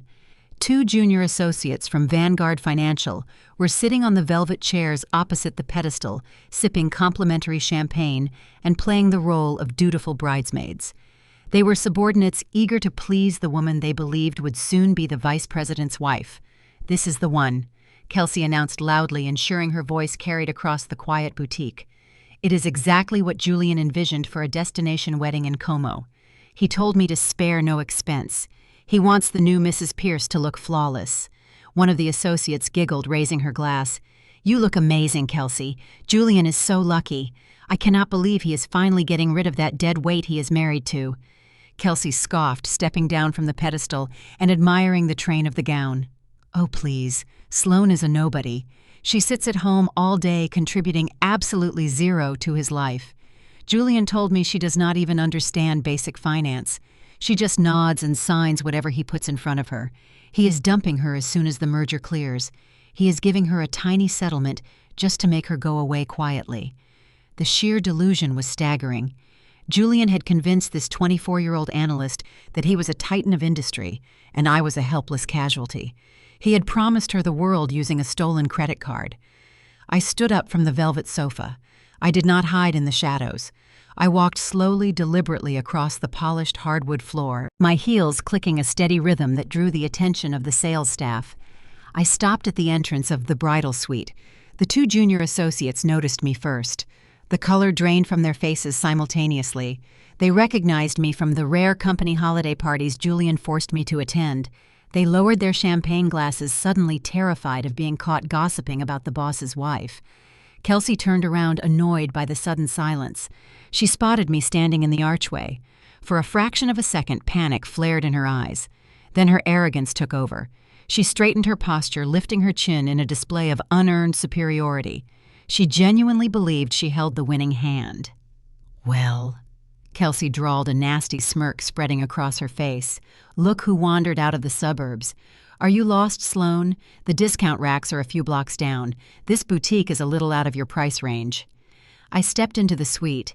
I kept my expression entirely neutral, projecting the calm authority of a woman observing a temper tantrum. "I am exactly where I need to be, Kelsey," I replied, my voice steady. "Though I am surprised to see you trying on wedding gowns. I was under the impression Julian was heavily focused on the European merger, not planning a destination wedding." Kelsey laughed, a harsh, grating sound.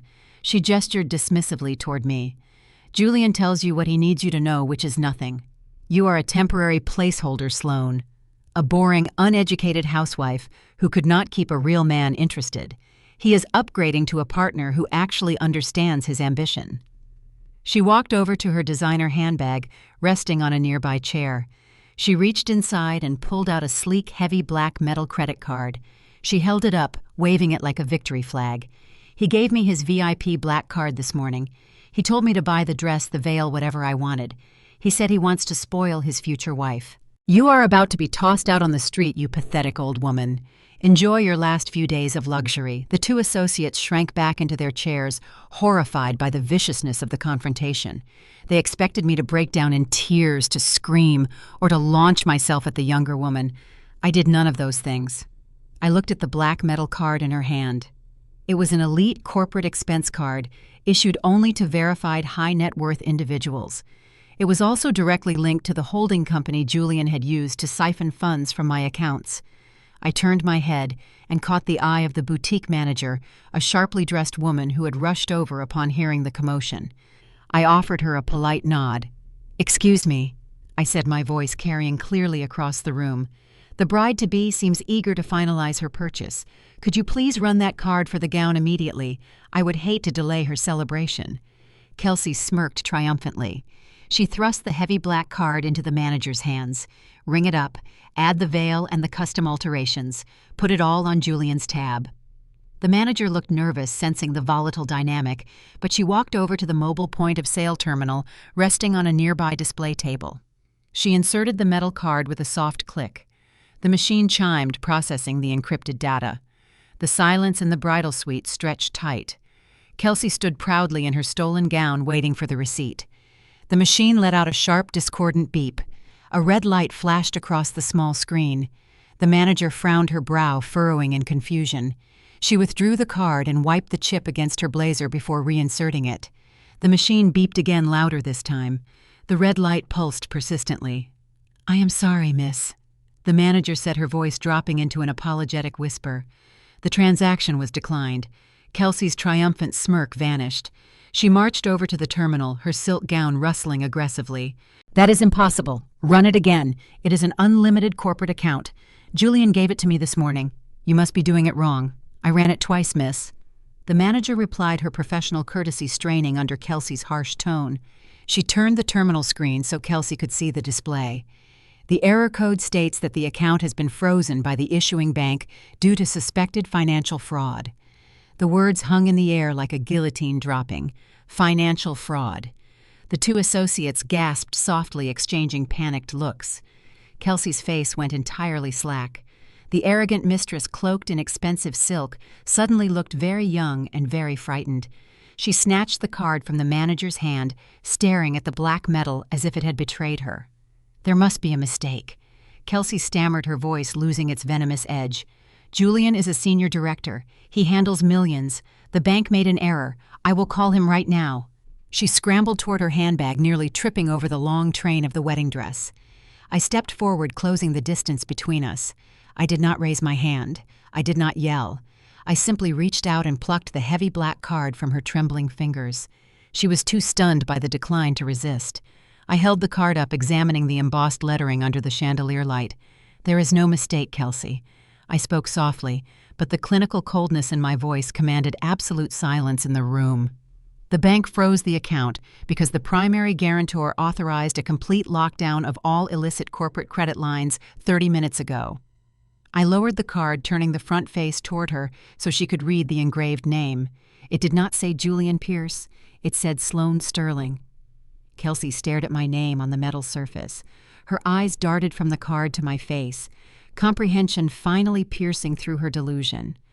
The corporate card Julian had given her, the card he claimed proved his immense wealth, was drawing funds directly from an account registered under my legal authority. He had not given her his money. He had given her access to stolen funds, and the owner had just severed the connection. "This is my card," I stated, my voice echoing in the quiet suite.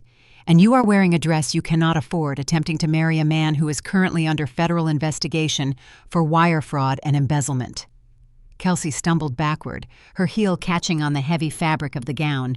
She nearly fell, catching herself on the edge of the display table.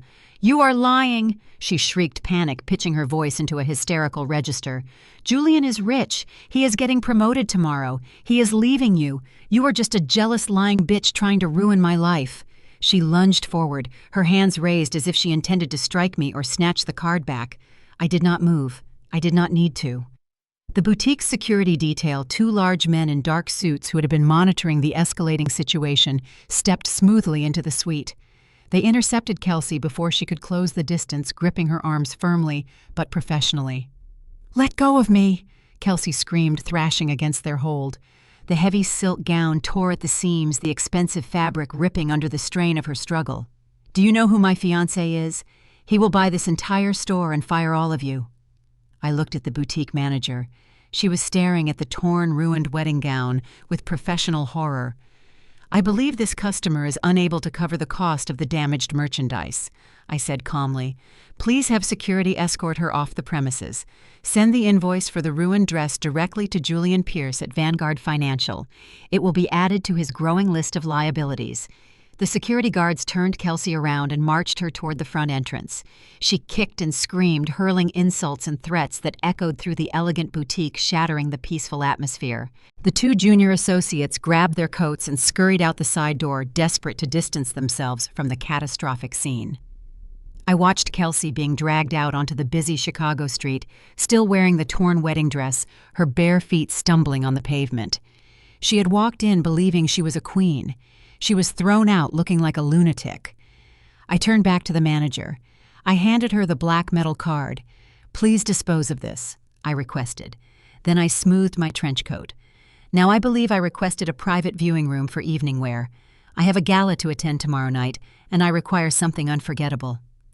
The quiet hum of the penthouse was deceptive. I sat in the living room, a book resting unread on my lap, watching the city lights flicker to life through the floor-to-ceiling windows. 24 hours remained before the Vanguard Gala. 24 hours before Julian Pierce stood under the spotlight and discovered the foundation of his reality had collapsed. I heard the elevator chime in the private vestibule. The heavy oak door slammed open with enough force to rattle the hinges. Julian stormed into the foyer. His tie was loosened, his bespoke jacket wrinkled. He did not look like the composed senior director preparing for a major promotion. He looked like a man who had spent the afternoon watching his escape routes vanish one by one. He bypassed the kitchen and marched directly into the living room. His chest heaved with exertion, his face flushed a dark mottled red. "Where is it?" he demanded, his voice a low, threatening growl that vibrated with barely suppressed violence. "Where is the black card, Sloane?" I closed my book and placed it carefully on the side table. I maintained an expression of mild confusion, the perfect mask of an oblivious wife startled by her husband's erratic behavior. "I do not know what you are talking about, Julian," I said, keeping my tone perfectly level. "Do not play games with me," he roared, closing the distance between us in 3 long strides. He grabbed a heavy crystal vase from the console table and hurled it violently across the room. It shattered against the stone fireplace, sending sharp fragments and stale water cascading across the Persian rug. Kelsey called me screaming from the street outside a boutique. She said the corporate card was declined. She said the bank froze the account for suspected fraud. He leaned over me, his hands gripping the arms of my chair, trapping me in place. "You called the bank. You reported the card stolen." I looked up at him, studying the panic sweating through his anger. He was desperate. Without that specific corporate credit line, he could not finalize the fraudulent real estate transactions required to mask his inflated quarterly numbers. He was running out of time and capital. Why would I call the bank about a card I do not possess? I asked, my voice betraying no emotion. You locked my access to the primary accounts, Julian. You told me you moved the assets to protect them. I have no authority to freeze a corporate line of credit. Perhaps your bank initiated an automated security protocol due to irregular spending patterns. High-end bridal boutiques are a rather unusual expense for a logistics holding company. He recoiled slightly, the truth of my statement piercing his rage. A bank-initiated fraud freeze was entirely plausible, given his reckless mismanagement of the shell entity. But his paranoia overrode logic. He paced in front of the shattered fireplace, running his hands through his hair in a frantic gesture. I need that account active by tomorrow morning, he muttered, more to himself than to me. The European executives are running a preliminary portfolio review before the gala. If the account shows a freeze, it will trigger an internal audit. He stopped pacing and turned to face me. The panic hardened back into malicious control. You are going to call the fraud department right now, he ordered, pointing a trembling finger at my face. You are going to verify your identity, authorize the recent transactions, and demand they lift the freeze immediately. I remained seated. I cannot do that, Julian. You removed my authorization privileges. The bank will not speak to me regarding that specific corporate entity. His jaw clenched. He knew I was right. He had meticulously stripped my name from the access logs to ensure I could not monitor his theft. He had built his own trap and locked himself inside. The realization fueled a new, darker wave of anger. He needed someone to punish for his failure. He focused his rage entirely on me. You are useless. He spat, his voice dripping with absolute contempt. You sit in my house eating my food, bringing absolutely nothing of value to my life. You cannot even manage a simple phone call to fix a banking error. He stepped closer, looming over me with an intimidating physical presence. I am securing the vice president nomination tomorrow night. I am cementing a merger that will make me untouchable, and you are going to stand there and play the silent, grateful wife. He walked over to the hallway closet and pulled out a garment bag. He threw it onto the sofa next to me. The zipper fell open, revealing a dull, ill-fitting charcoal dress. It was a cheap, conservative garment I had purchased years ago for a somber funeral. You are wearing this tomorrow, he commanded, his tone sharp and dictatorial. I will not have you embarrassing me in front of the European board by trying to dress above your station. You will blend into the background. You will hold my coat. You will not speak unless spoken to by a senior partner. He leaned in his face inches from mine, his breath hot against my cheek. You were born to be background noise, Sloane. You exist to make me look better. Do you understand? The psychological violence was suffocating. He was attempting to systematically crush my self-worth, reducing me to an accessory designed solely to elevate his ego. He wanted me small, silent, and obedient. I looked at the cheap charcoal dress. I looked at the man who believed he owned me. I did not argue. I did not fight back. A venture capitalist does not argue with a bankrupt entity. I offered a slow, compliant nod. I understand, Julian. I will wear the dress. I will stay in the background. He sneered, satisfied that he had reasserted his dominance. See that you do. I have a crisis to manage because of your incompetence. Do not wait up. He turned and stormed out of the penthouse, slamming the door behind him. He was likely heading to his office, desperate to find a way to circumvent the frozen offshore accounts before the European auditors arrived. He was rushing blindly toward his own execution. The penthouse fell silent, save for the faint ticking of the wall clock. I sat in the chair for a long moment, allowing the toxic energy of his outburst to dissipate. Then I stood up. I walked over to the fireplace and retrieved a broom and dustpan from the utility closet. I knelt on the floor and began sweeping up the shattered crystal and the stagnant water. I moved methodically, my face devoid of expression, my eyes empty but sharp as shattered glass. I was sweeping away the remnants of a dead marriage. I finished cleaning the mess and deposited the broken glass into the trash. I walked into my home office and booted up my encrypted terminal. The trap was fully constructed. The acquisition contracts were finalized. The European board was expecting my findings. There was only one final measure required to ensure Julian Pierce never recovered from the impending impact. I opened a secure communication channel. I typed a single encrypted message to DeAndre. Submit the forensic audit findings to the Federal Bureau of Investigation and the Securities and Exchange Commission. Authorize the release of the forged loan documents and the wire transfer logs detailing the embezzlement. I hovered my finger over the enter key. I thought about the bruised wrist. I thought about the insults. I thought about the cheap charcoal dress lying on the sofa. I pressed enter. Begin the countdown. I closed the laptop and shut down the terminal. The legal and federal machinery was now in motion. Julian was no longer just facing a career setback. He was facing federal indictments for wire fraud, corporate embezzlement, and identity theft. He was a criminal waiting for the cuffs to snap shut. I walked into my bedroom and opened my expansive walk-in closet. I pushed past the dull conservative clothing Julian preferred me to wear. I reached the very back, unzipping a heavy opaque garment bag delivered earlier that afternoon from El Eclat. I ran my hand over the intricate hand-stitched beadwork and the flawless silk silhouette of the couture gown. I would wear the charcoal dress to the venue concealed beneath his heavy wool coat. I would play the invisible assistant until the very last second, and then I would step into the light. The eve of destruction was quiet. I went to sleep perfectly calm, knowing that when the sun set the following evening, the man who tried to bury me would find himself standing in the grave he dug. The cycle closes, bringing us back to the grand foyer of the Waldorf Astoria. The Vanguard Gala was the social pinnacle of the Chicago financial season.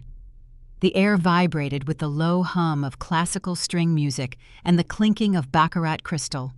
Photographers clustered near the entrance, their flashbulbs creating a staccato rhythm of blinding white light. Julian Pierce stood in the center of the chaos, a man convinced he was arriving at his coronation. He wore a bespoke Tom Ford tuxedo, the midnight blue fabric absorbing the ambient light. He looked immaculate, radiating a polished, predatory confidence. He engaged the senior partners and European executives with practiced ease, clapping shoulders and sharing quiet, strategic jokes. He operated under the assumption that he had successfully masked his financial bleeding. He believed the offshore audit had been delayed, and his vice president nomination was secure. Kelsey hovered nearby, visibly anxious, but attempting to maintain her composure. She wore a sleek, unassuming black dress, a stark contrast to the ruined bridal gown from the day before. The diamond tennis bracelet was noticeably absent from her wrist. She kept a careful distance from Julian, adhering to the professional optics required for the evening, but her eyes tracked his every movement, desperate for validation.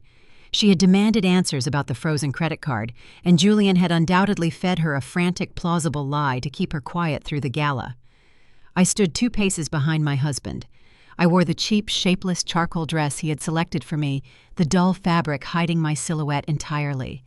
I held his heavy cashmere overcoat draped across my forearm.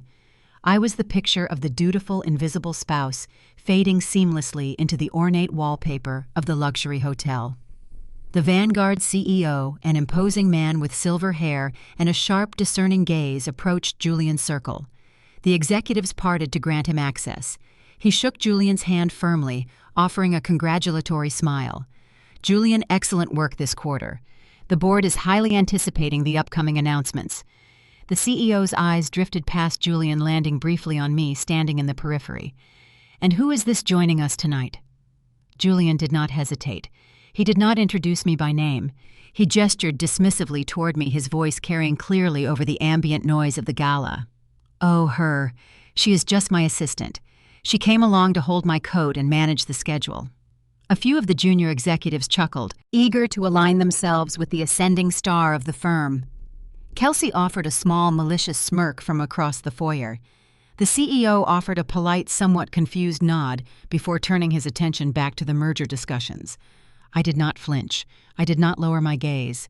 I stood in the middle of the glittering ballroom holding my husband's coat while he publicly stripped me of my identity and my dignity. He believed he was punishing me for my perceived incompetence. He thought the humiliation would break my spirit and reinforce my submission. He was wrong.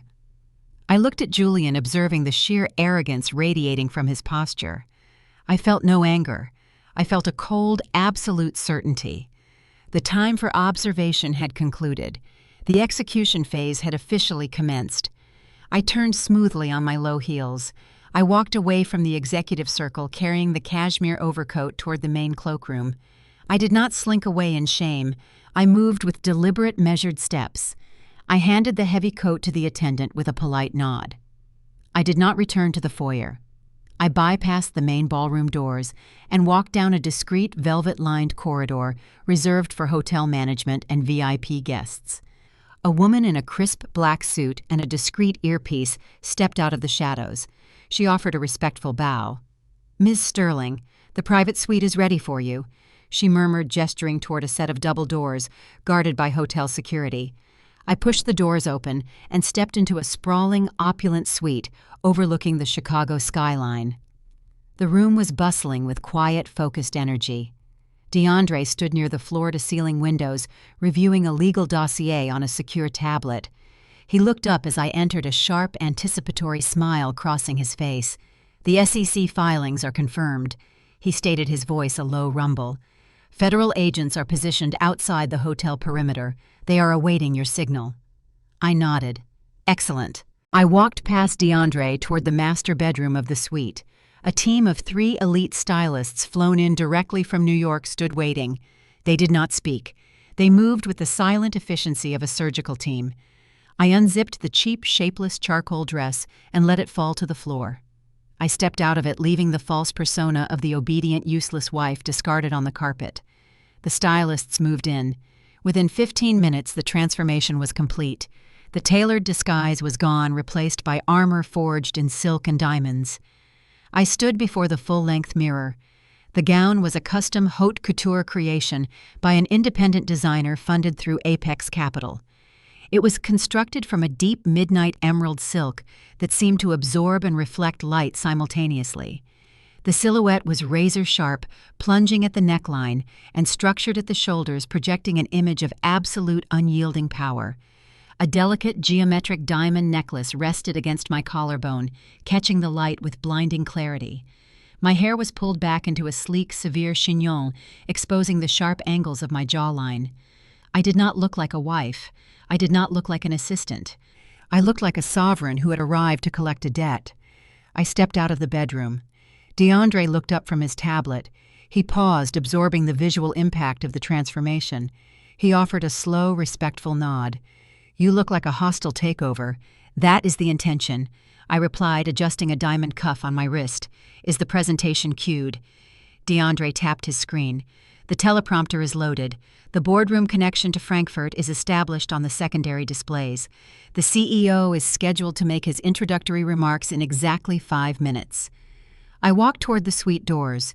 The time for waiting had expired. I exited the private corridor and approached the grand entrance of the main ballroom. The heavy mahogany doors were propped wide open. Inside, 500 guests were taking their seats around massive circular tables adorned with towering floral centerpieces. The chatter was a loud, chaotic hum of networking and anticipation. I stepped through the threshold. I did not announce my presence. I simply walked into the room. The effect was instantaneous. The sheer physical presence of the gown and the raw, radiating authority in my posture demanded attention. The guests nearest the entrance stopped mid-sentence. Conversations died abruptly as heads turned. The silence spread inward like a ripple across a pond, rolling through the massive ballroom until the chaotic hum faded into a stunned, breathless hush. 500 members of the Chicago elite stared as I walked down the central aisle toward the VIP tables near the stage. They recognized the diamonds, they recognized the couture, but they did not recognize the woman. The invisible wife had vanished, replaced by a titan. I passed Vanessa's table. She was midway through a sip of champagne. Her eyes widened in sheer, unadulterated shock. She choked on her drink, coughing violently into her napkin, her gaze fixed on the emerald silk brushing past her chair. I kept my eyes focused straight ahead. I approached the front row, locating Julian's table. He was standing near the stage steps, his back turned to the aisle, deeply engrossed in a conversation with the CEO and the lead European negotiator. He was gesturing expansively, entirely oblivious to the sudden silence that had engulfed the room. He was oblivious to the fact that the entire gala was watching his wife glide past his table, moving toward the stage with the inevitable destructive force of a tidal wave. The CEO tapped the microphone on the podium. The sharp feedback echoed through the silent ballroom. Julian finally stopped talking. He turned his attention to the stage, adjusting his cuffs, preparing to hear his name called for the promotion of a lifetime. He did not look over his shoulder. He did not see me standing in the shadows near the staircase waiting for my cue. He believed he had won. He was seconds away from learning what it truly means to lose everything. The sharp whine of microphone feedback cut through the stunned silence of the ballroom. The Vanguard CEO, a man who built his career on commanding large rooms, stood at the podium. He adjusted his reading glasses, seemingly unaware of the visual shockwave I had just sent through the crowd. He tapped the microphone twice, clearing his throat to signal the beginning of his keynote address. "Ladies and gentlemen, esteemed partners and distinguished guests." The CEO began his booming voice projecting through the towering speakers. "Thank you all for joining us tonight at the Vanguard Gala. We are gathered here to celebrate not just philanthropy, but the enduring strength and resilience of our financial institution." Julian stood near the front row, positioning himself perfectly within the sightline of the European executives. He adopted a posture of attentive humility, clasping his hands in front of him. He cast a quick, triumphant glance over his shoulder toward Kelsey's table. She offered a subtle, eager nod. They were sharing a private victory, convinced that the impending announcement would validate their arrogance and solidify their future. It is no secret that the past fiscal year presented significant challenges across the global market.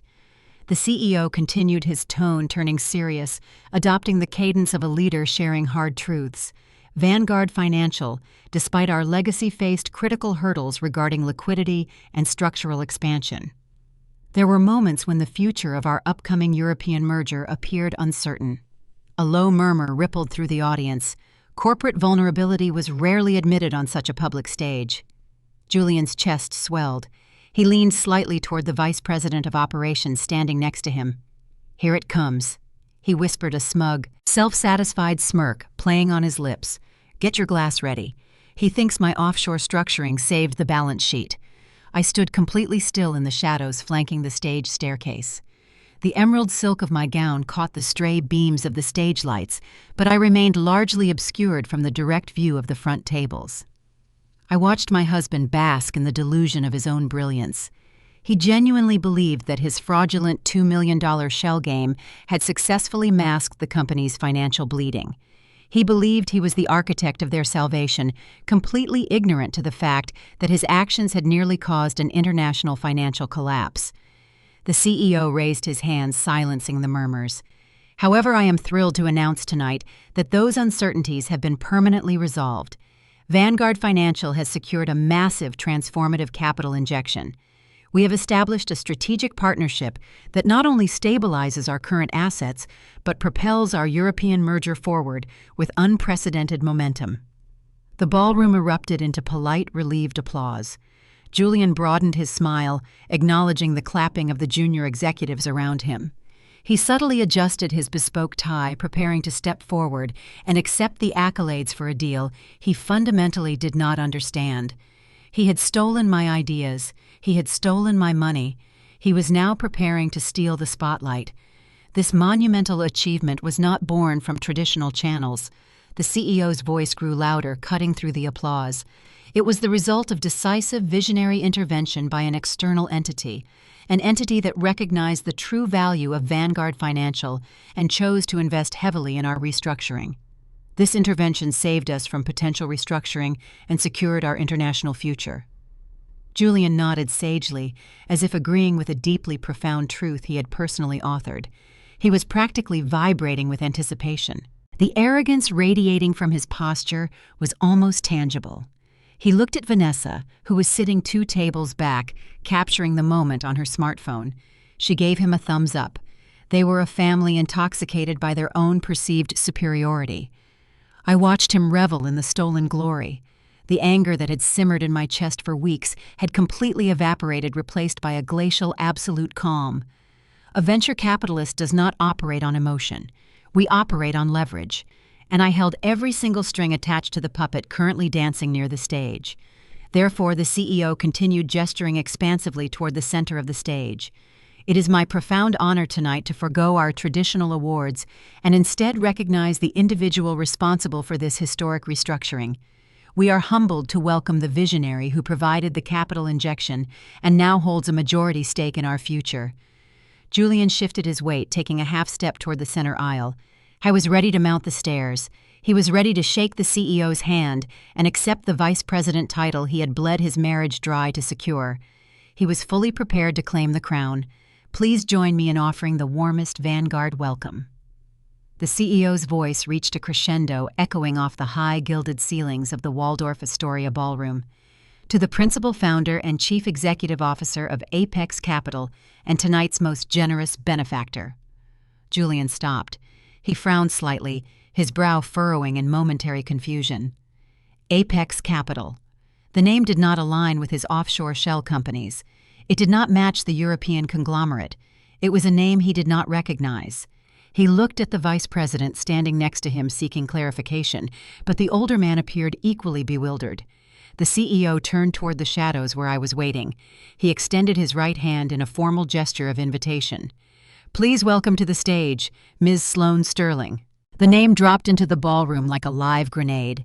The applause that had been building suddenly faltered, dissolving into a chaotic, fragmented smattering of clapping and confused murmurs. The name meant nothing to the majority of the room, but to a select few, it meant everything. Julian froze. His entire body locked up, paralyzed by a sudden violent cognitive dissonance. The smug, triumphant smile vanished from his face, replaced by a mask of sheer, unadulterated shock. He stared at the podium, his mind violently rejecting the auditory input. He had introduced me as an assistant holding his coat less than an hour ago. He had demanded I wear a cheap dress to blend into the background.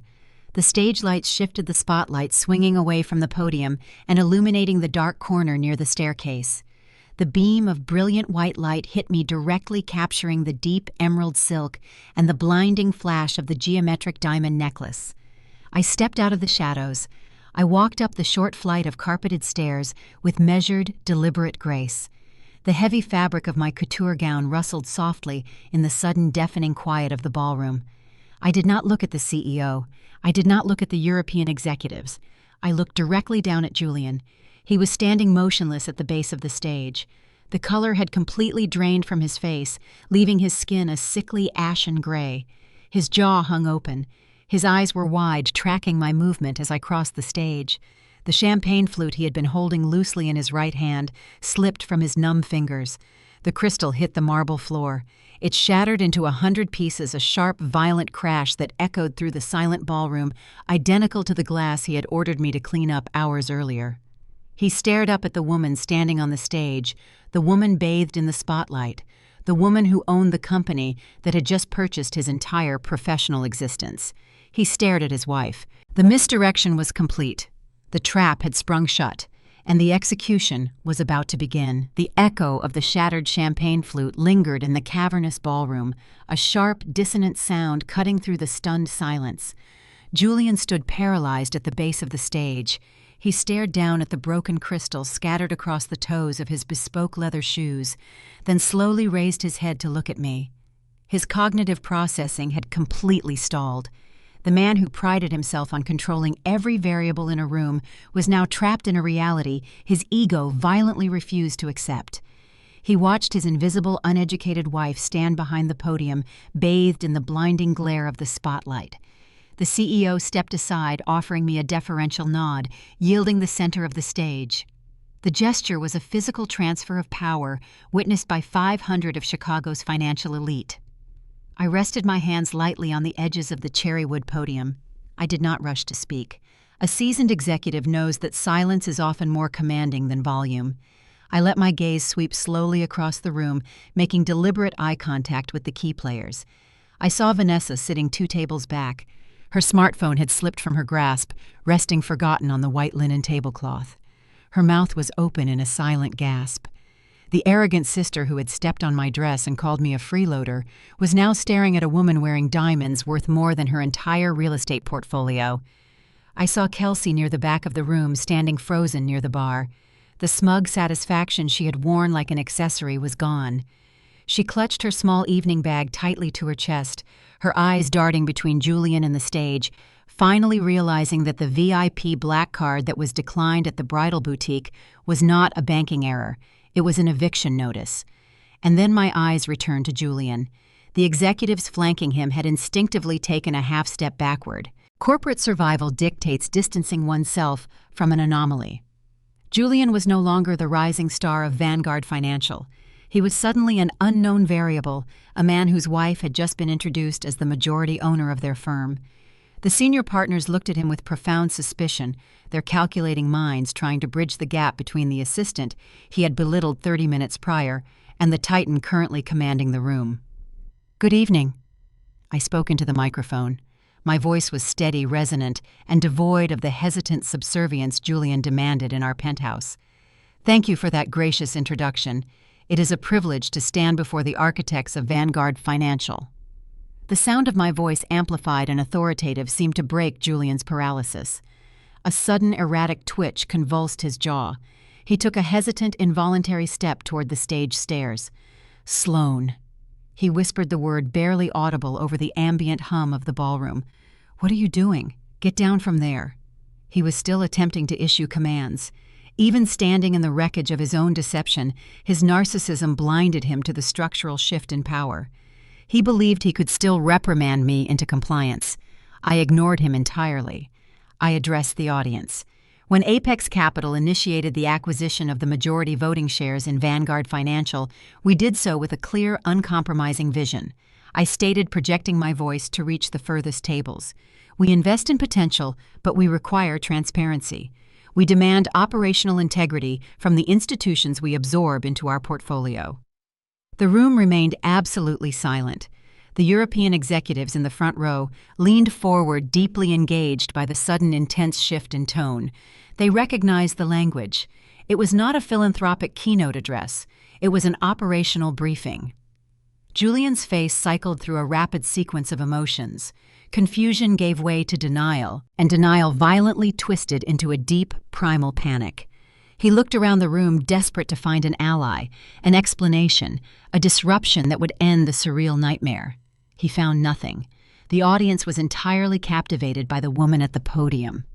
Our preliminary analysis of Vanguard's quarterly performance revealed significant strengths.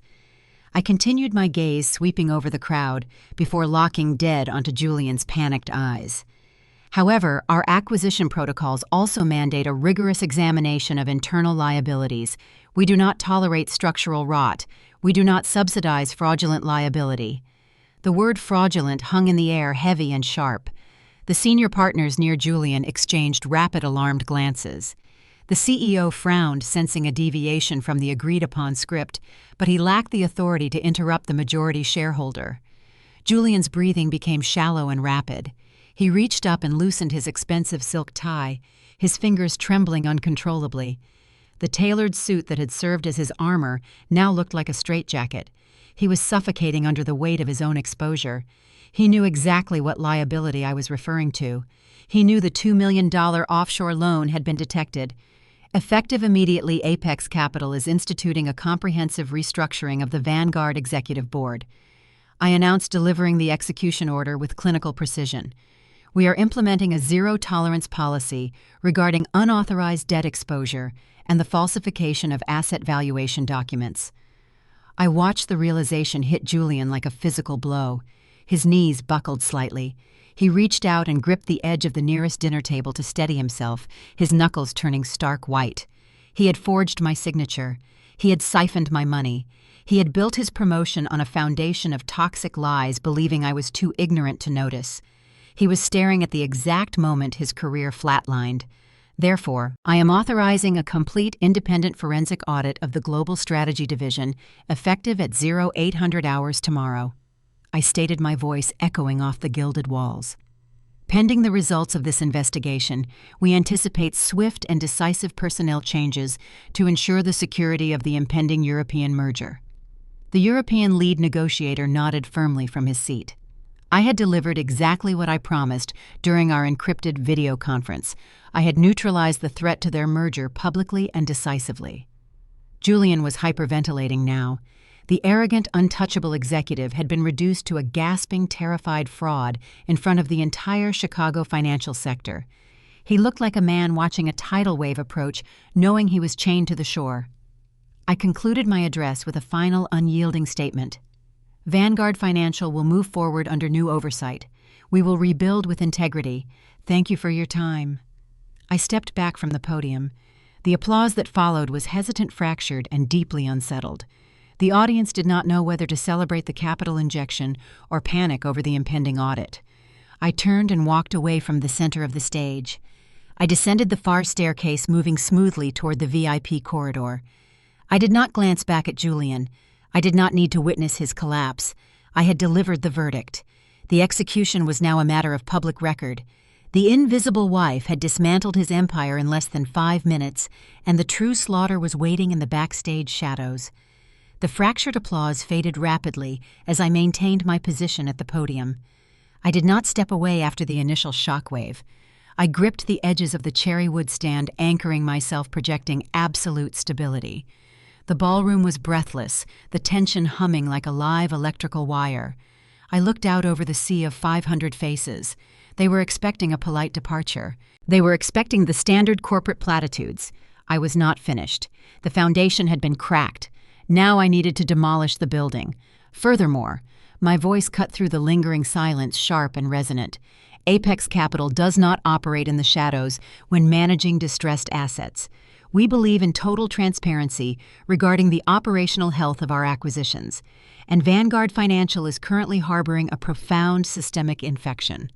The CEO shifted uncomfortably near the stage steps. The European executives sat perfectly rigid, their faces unreadable masks of intense focus. Julian, still gripping the edge of a front-row table for support, let out a ragged, audible gasp. His face was devoid of color. The arrogant sneer he wore like a uniform was completely eradicated. He was staring at his public executioner. A preliminary internal review of the Global Strategy Division has revealed critical discrepancies in recent asset valuations. I stated my tone analytical and devoid of empathy. I did not mention his infidelity. I did not mention the designer dresses or the luxury apartment. Those were domestic grievances. I was delivering a corporate indictment. The division has leveraged unauthorized high-risk offshore credit facilities to artificially inflate quarterly performance metrics. This is not aggressive management. This is financial fraud. A collective gasp echoed from the tables surrounding Julian. The senior partners physically recoiled from him, their survival instincts overriding any prior professional loyalty. The vice president of operations, who had been standing next to Julian moments before, took 2 large steps backward, distancing himself from the blast radius. "We do not tolerate operational weakness." I continued, locking my gaze directly onto Julian's terrified eyes. "And we absolutely do not tolerate criminal financial manipulation. The liabilities incurred by this division represent a direct threat to the integrity of the impending European merger. We will not allow toxic debt to compromise this institution's future." Julian opened his mouth, his lips moving frantically, but his vocal cords failed him.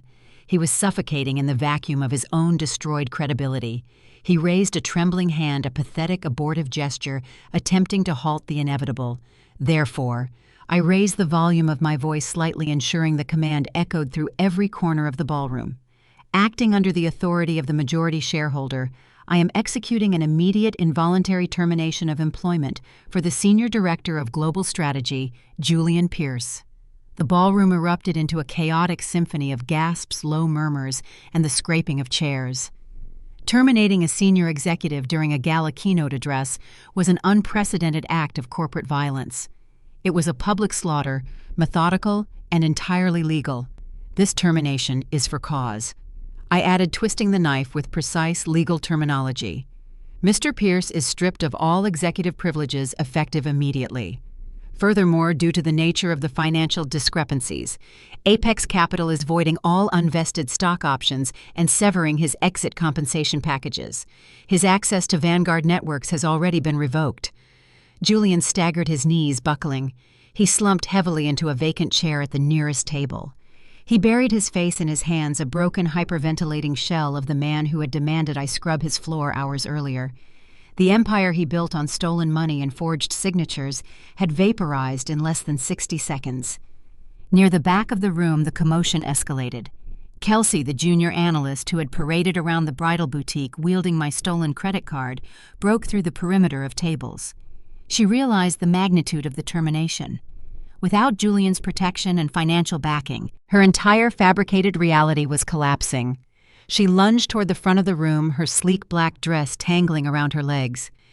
"Mr. Henderson," she shrieked, aiming her desperate plea at the Vanguard CEO. "You cannot do this. Julian is the only reason this merger is happening. You need him." The CEO did not even look at her. He signaled sharply to the event security staff stationed near the exits. Two burly guards in dark suits moved swiftly across the ballroom floor. They intercepted Kelsey before she could reach the executive tables. "Let go of me!" Kelsey screamed, her voice shrill and hysterical, completely destroying the elegant atmosphere of the gala. "I am a strategic analyst. You cannot throw me out. Julian, do something." Julian did not look up from his hands. He was entirely consumed by his own ruin. The security guards gripped Kelsey by the arms, lifting her slightly off the floor, and marched her toward the rear exit doors. Her frantic, sobbing protests faded as the heavy mahogany doors closed behind her. I watched the spectacle without a trace of emotion. I turned my attention back to the room. The chaos settled quickly under the weight of my silent, commanding presence. Vanguard Financial will commence trading tomorrow morning under clean, verified ledgers. I concluded, my voice steady and reassuring, speaking directly to the remaining executives and the European partners. "The infection has been excised. We will build a more resilient institution moving forward. Thank you." I stepped back from the podium. I did not wait for applause. The room was too stunned, too traumatized by the sudden brutal shift in power to offer a coherent response. I descended the stairs at the side of the stage. The executives parted like the Red Sea, granting me a wide, respectful berth. I had not just fired a man, I had established absolute dominance. I walked out of the main ballroom, leaving the shattered remnants of Julian Pierce sitting alone at a table, surrounded by colleagues who would never speak his name again. The public evisceration was complete. The legal execution awaited in the shadows of the VIP corridor. The heavy oak doors of the VIP suite closed behind me, shutting out the chaotic aftermath of the ballroom. The air in the private corridor was cool and perfectly still. I walked over to the mahogany wet bar, poured myself a glass of sparkling water, and took a slow, grounding sip. The public execution was finished. Now I needed to process the carcass. Less than 5 minutes later, the heavy suite doors slammed open. They hit the wall stops with a violent crash that echoed down the hallway. Julian stormed into the room. He looked unhinged. The impeccable grooming had completely unraveled. His tie was yanked loose, his collar unbuttoned, and sweat beaded on his forehead. The panic that had paralyzed him in the ballroom had mutated into a feral, desperate rage. He had lost his career, his reputation, and his leverage in a matter of seconds, and he was hunting for the architect of his destruction. "You lying, treacherous snake!" He roared, his voice cracking with the sheer volume of his fury. He spotted me standing calmly near the bar. He lunged across the thick Persian rug, his hands curling into tight fists. He intended to inflict physical damage, driven by the primitive urge to break the woman who had just broken his world. "You set me up. You planned this entire thing." I did not flinch. I did not take a step back. I took another sip of my water, holding his frantic, bloodshot gaze. Before he could close the final 5 feet between us, 2 massive security operatives stepped out from the adjoining room. They were former private military contractors, hired through Apex Capital's Executive Protection Division. They moved with terrifying, silent speed. They intercepted Julian effortlessly, grabbing him by the shoulders and slamming him back against the nearest velvet sofa. "Get your hands off me!" Julian screamed, thrashing wildly against their grip. "I am going to kill her. You hear me, Sloane? I am going to ruin you. You are not in a position to ruin anyone, Julian." A deep, resonant voice cut through his hysterical threats. DeAndre stepped out from the shadows near the floor-to-ceiling windows. He wore a flawless slate-gray suit, holding a thick leather briefcase in his right hand. He projected an aura of absolute, unyielding legal authority. He was no longer the quiet brother-in-law enduring family dinners. He was the chief legal officer of Apex Capital, and he had arrived to deliver the final sentence. DeAndre walked slowly toward the center of the room. He did not raise his voice. He commanded the space entirely through his presence. "You do not have the right to speak to my client. You do not have the right to approach her. In fact, given the documentation I have just submitted to federal authorities, you barely have the right to breathe free air." Julian stopped thrashing. He stared at DeAndre, his mind struggling to process another impossible betrayal. DeAndre, what are you doing here? You work for me. You are family. I work for the majority shareholder of Vanguard Financial. DeAndre replied, his tone glacial. And as of this evening, I am severing my ties with this family permanently. He unclasped his leather briefcase and pulled out a thick stack of legal documents. He tossed them onto the low glass coffee table in front of Julian. The heavy thud of the paper hitting the glass sounded like a gavel dropping. "Those are your divorce papers," DeAndre stated, pointing to the top document. "My client is dissolving the marriage due to irreconcilable financial abuse and infidelity. You will note the complete absence of any settlement offer. You leave with the clothes on your back." Julian scoffed a desperate, breathless sound. "She cannot do that. I have rights. I have assets. You have nothing." DeAndre leaned forward, resting his hands on the glass table, looming over the defeated man. "I drafted those papers myself. But more importantly, I also drafted the criminal referral currently sitting on the desk of an FBI field director." DeAndre pulled a secondary document from his briefcase and dropped it next to the divorce filing. "This is a copy of the federal warrant application. It outlines your systematic embezzlement, the fraudulent offshore credit facility, and the explicit forgery of my client's signature on a $2 million commercial loan. The SEC has already frozen your remaining personal accounts." Julian stared at the federal seal on the document. The remaining color drained from his face. The aggressive, threatening posture collapsed entirely. He shrank back into the sofa, the reality of federal prison finally piercing through his narcissism. "You cannot do this, DeAndre. Please, I will lose everything. I will go to jail. You should have considered the legal ramifications before you tried to bankrupt my client to fund your mistress." DeAndre replied, his voice devoid of any pity. The suite doors burst open again. Vanessa rushed into the room, her designer gown rustling frantically. She had chased her brother out of the ballroom, sensing the catastrophic shift in their family's fortunes. She saw Julian pinned to the sofa by security and DeAndre standing over him with legal documents. "DeAndre, what are you doing?" Vanessa shrieked, running toward her husband. "Tell these animals to let my brother go. Sloane is insane. She is trying to steal his company. We have to stop her." She reached out to grab DeAndre's arm. He took a deliberate step backward, evading her touch entirely. He looked at the woman he had married, the woman who had spent years belittling his ambition and enabling her brother's cruelty. The exhaustion and resentment that had simmered in his eyes for years had hardened into cold, absolute resolve. "I am not stopping anything, Vanessa," DeAndre said, his voice flat. "I am facilitating it." Vanessa froze, her hand hovering in the empty air. "What are you talking about? He is your brother-in-law. We are a family. You have to defend him." DeAndre reached into his briefcase one final time. He pulled out a slender manila folder. He did not toss this one on the table.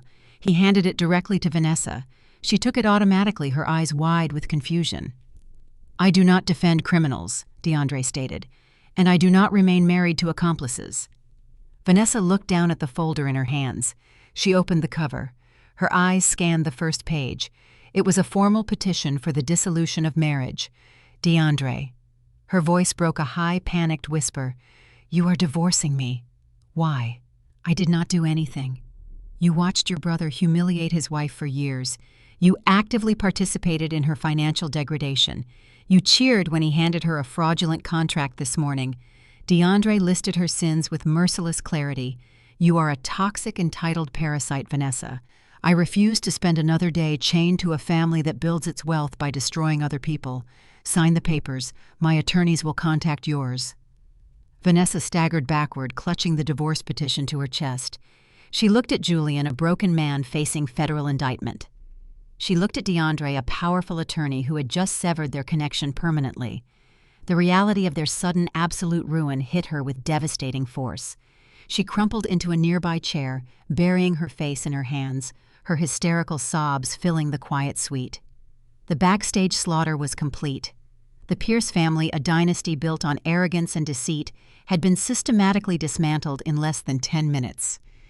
I stood near the wet bar watching the wreckage. I felt no guilt. I felt no remorse. A venture capitalist simply removes the liabilities to protect the core asset. The liabilities had been excised. The operation was a complete success. The heavy mahogany doors of the Waldorf Astoria swung open, parting the sea of retreating guests and arriving emergency vehicles. The crisp Chicago night air hit my face, a sharp contrast to the suffocating tension inside the VIP suite. I pulled the heavy collar of my faux fur coat tighter around my neck, blocking out the chill. The flashing red and blue lights of the federal vehicles illuminated the grand entrance, casting long, erratic shadows across the pavement. The grand finale of Julian's public execution was playing out right on the steps of the hotel he had intended to conquer. I stood near the top of the grand staircase, maintaining a position of elevated observation. The two private security operatives guided Julian through the glass doors. He was not walking on his own volition. He was being propelled forward, his arms restrained behind his back by standard-issue federal handcuffs. The polished Tom Ford tuxedo was completely ruined, the jacket twisted, and the expensive fabric strained against the metal cuffs. He looked small, disheveled, and utterly defeated. The titan of Vanguard Financial was being paraded out the front door like a common thief. 2 FBI special agents flanked him, taking custody from the private security team. They did not handle him with care. They directed him toward a waiting black SUV, reading him his Miranda rights in a bored, monotonous drone. Julian was muttering frantically, his voice a rapid, desperate stream of denials and pleas for a lawyer. As they forced him down the marble steps, a shrill, hysterical voice pierced the chaotic noise of the valet line. "Julian." Julian's head snapped up. He scanned the crowded perimeter, desperate for a friendly face, desperate for an ally who could validate his crumbling reality. Standing near a police cruiser flanked by 2 uniformed officers and an SEC investigator was Kelsey. She was no longer wearing the sleek black dress she had sported at the gala. She was wrapped in a generic hotel blanket, shivering violently in the cold wind. Her mascara was smeared down her cheeks in dark, erratic streaks. The confident, arrogant mistress had vanished, replaced by a terrified young woman scrambling to save herself from federal prison. "Kelsey," Julian gasped, struggling against the agent's grip. Tell them I did not do this alone. Tell them it was a corporate strategy." Kelsey did not step forward to defend him. She recoiled, pulling the blanket tighter around her shoulders. She looked at the man she had planned to marry, the man she had believed was an untouchable billionaire, and she chose her own survival without a second of hesitation. "I do not know what you are talking about," Kelsey screamed, her voice cracking with manufactured terror. She turned to the SEC investigator, pointing a trembling finger directly at Julian. "He lied to me. He told me those accounts were legitimate. He forced me to sign those transfer orders. I was just an analyst following my director's instructions. I had no idea he was stealing his wife's money." The betrayal hit Julian with the force of a physical blow. The last pillar of his delusion collapsed.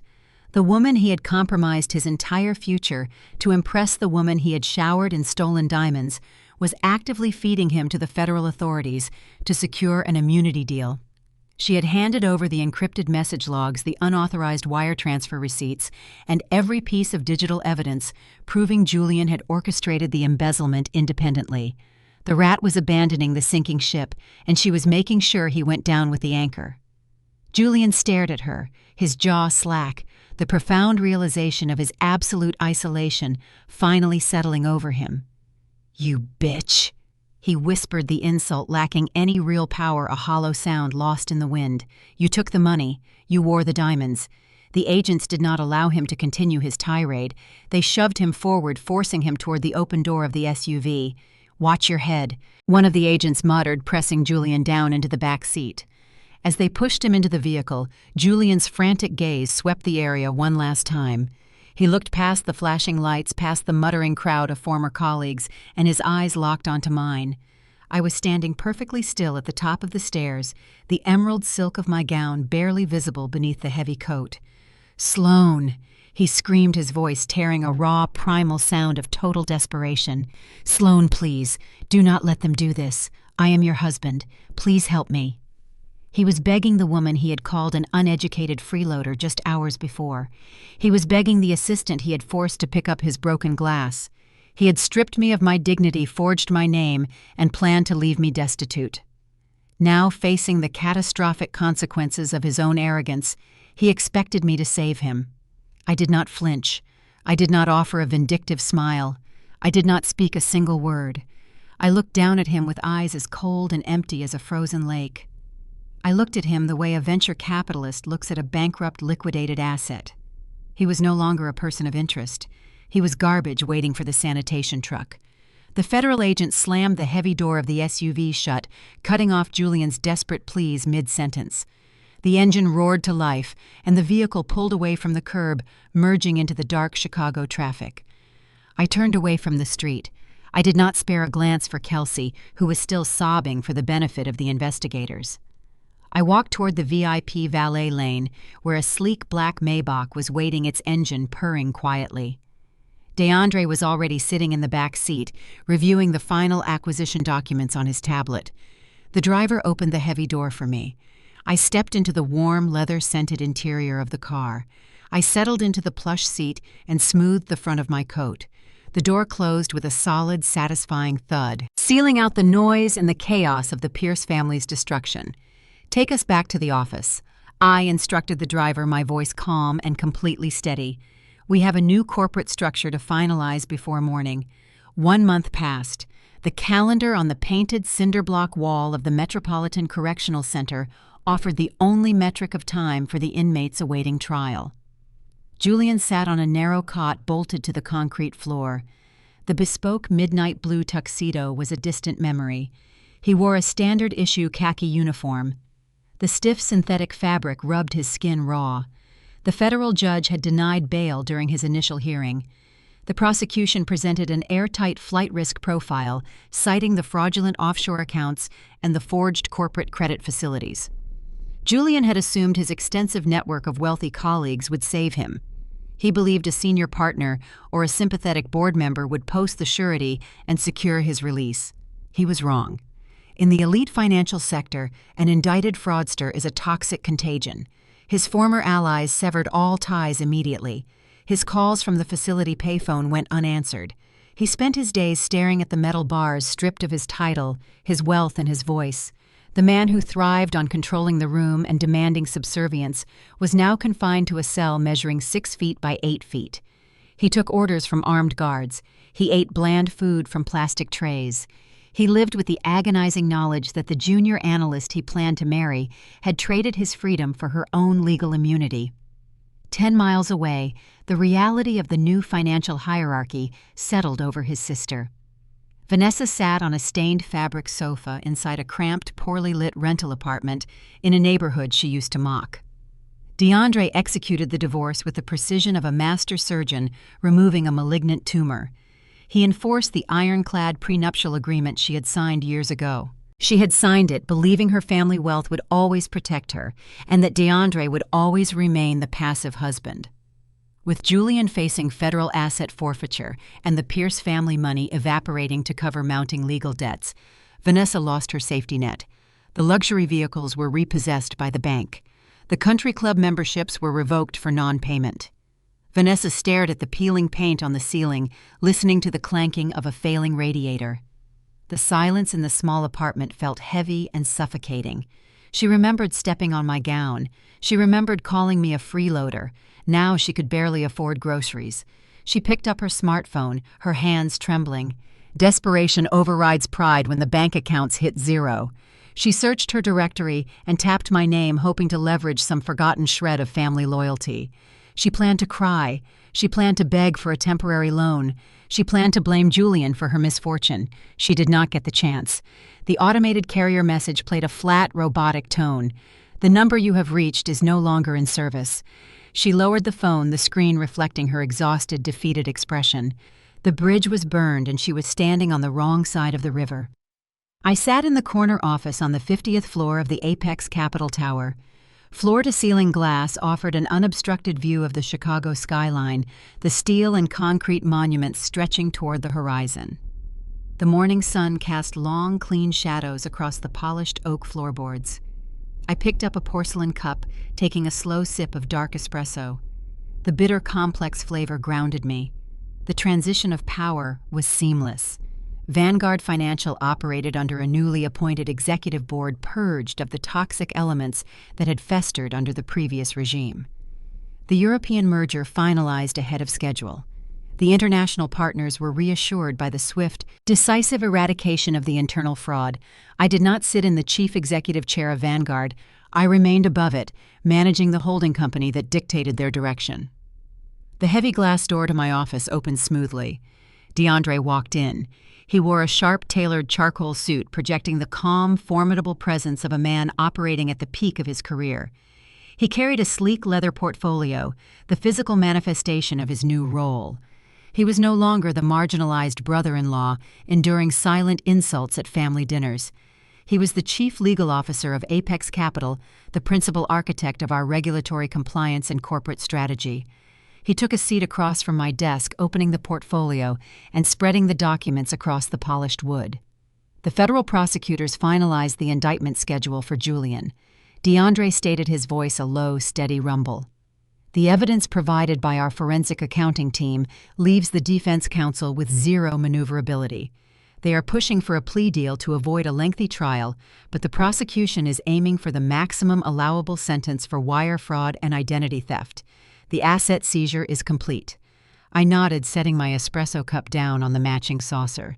And the civil litigation regarding the forged guarantor signatures on the commercial loans. Resolved, DeAndre replied, tapping a legal brief with his gold pen. Your name is cleared from all associated liability. The offshore lenders absorbed the loss due to their own negligent underwriting practices. We insulated the primary Apex funds perfectly.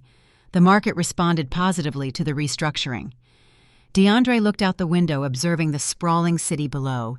He looked rested. The perpetual tension that used to tighten his jaw was gone. We built a highly efficient machine, Sloane. He murmured, a rare, genuine smile touching the corners of his mouth. We merely corrected a structural failure, I replied gently, organizing the files on my desk.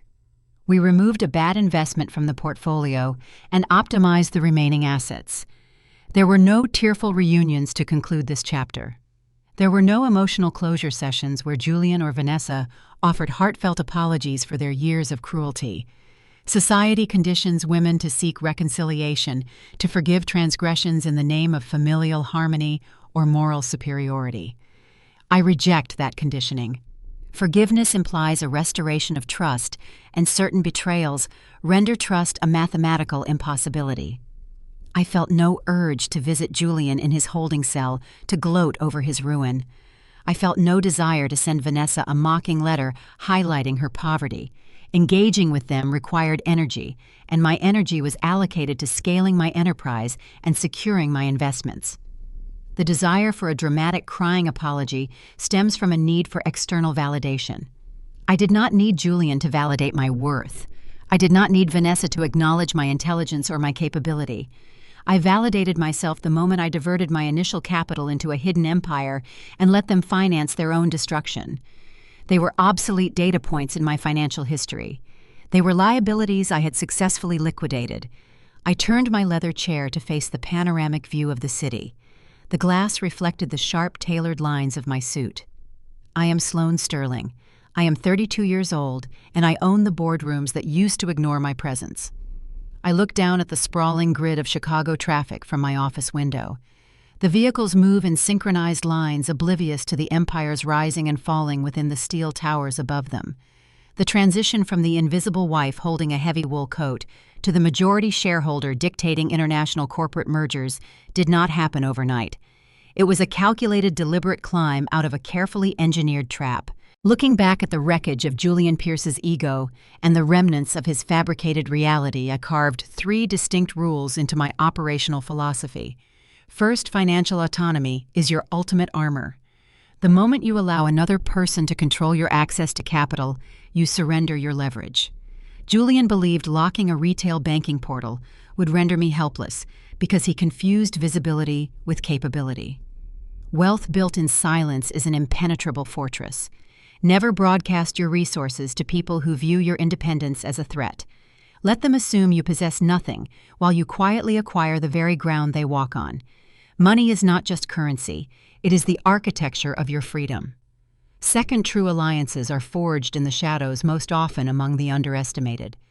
DeAndre and I were the outsiders treated as mere accessories to a family blinded by their own delusion of grandeur. Arrogant individuals always overlook the quiet observers in the room. When you need to dismantle a toxic structure, do not seek assistance from those benefiting from the dysfunction. Partner with the people who have spent years watching the cracks form. Their insight is lethal, and their loyalty is bound by mutual respect and shared endurance, not hollow family obligations. Third, the most devastating response to profound disrespect is not anger. It is irrelevance. Shouting matches tearful confrontations, and vindictive arguments merely validate a narcissist's desperate need for attention.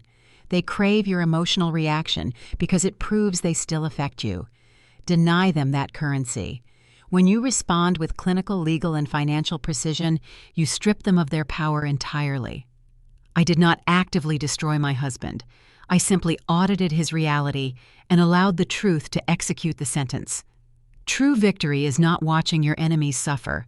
It is reaching a point where you genuinely no longer care that they exist. I step away from the floor-to-ceiling glass and return to my desk. The global market is opening, and I have new acquisitions to evaluate. The past is a closed ledger filed away in the archives. The future belongs exclusively to those who write the contracts. If you have ever felt marginalized, silenced, or treated like a footnote in your own life, remember that you always retain the power to rewrite the narrative. Thank you for walking through this journey with me here on Hazel Tells Stories. Hit the subscribe button, drop a comment about the boundaries you are setting today, and remember, never settle for a seat at the table when you have the capital to buy the entire room.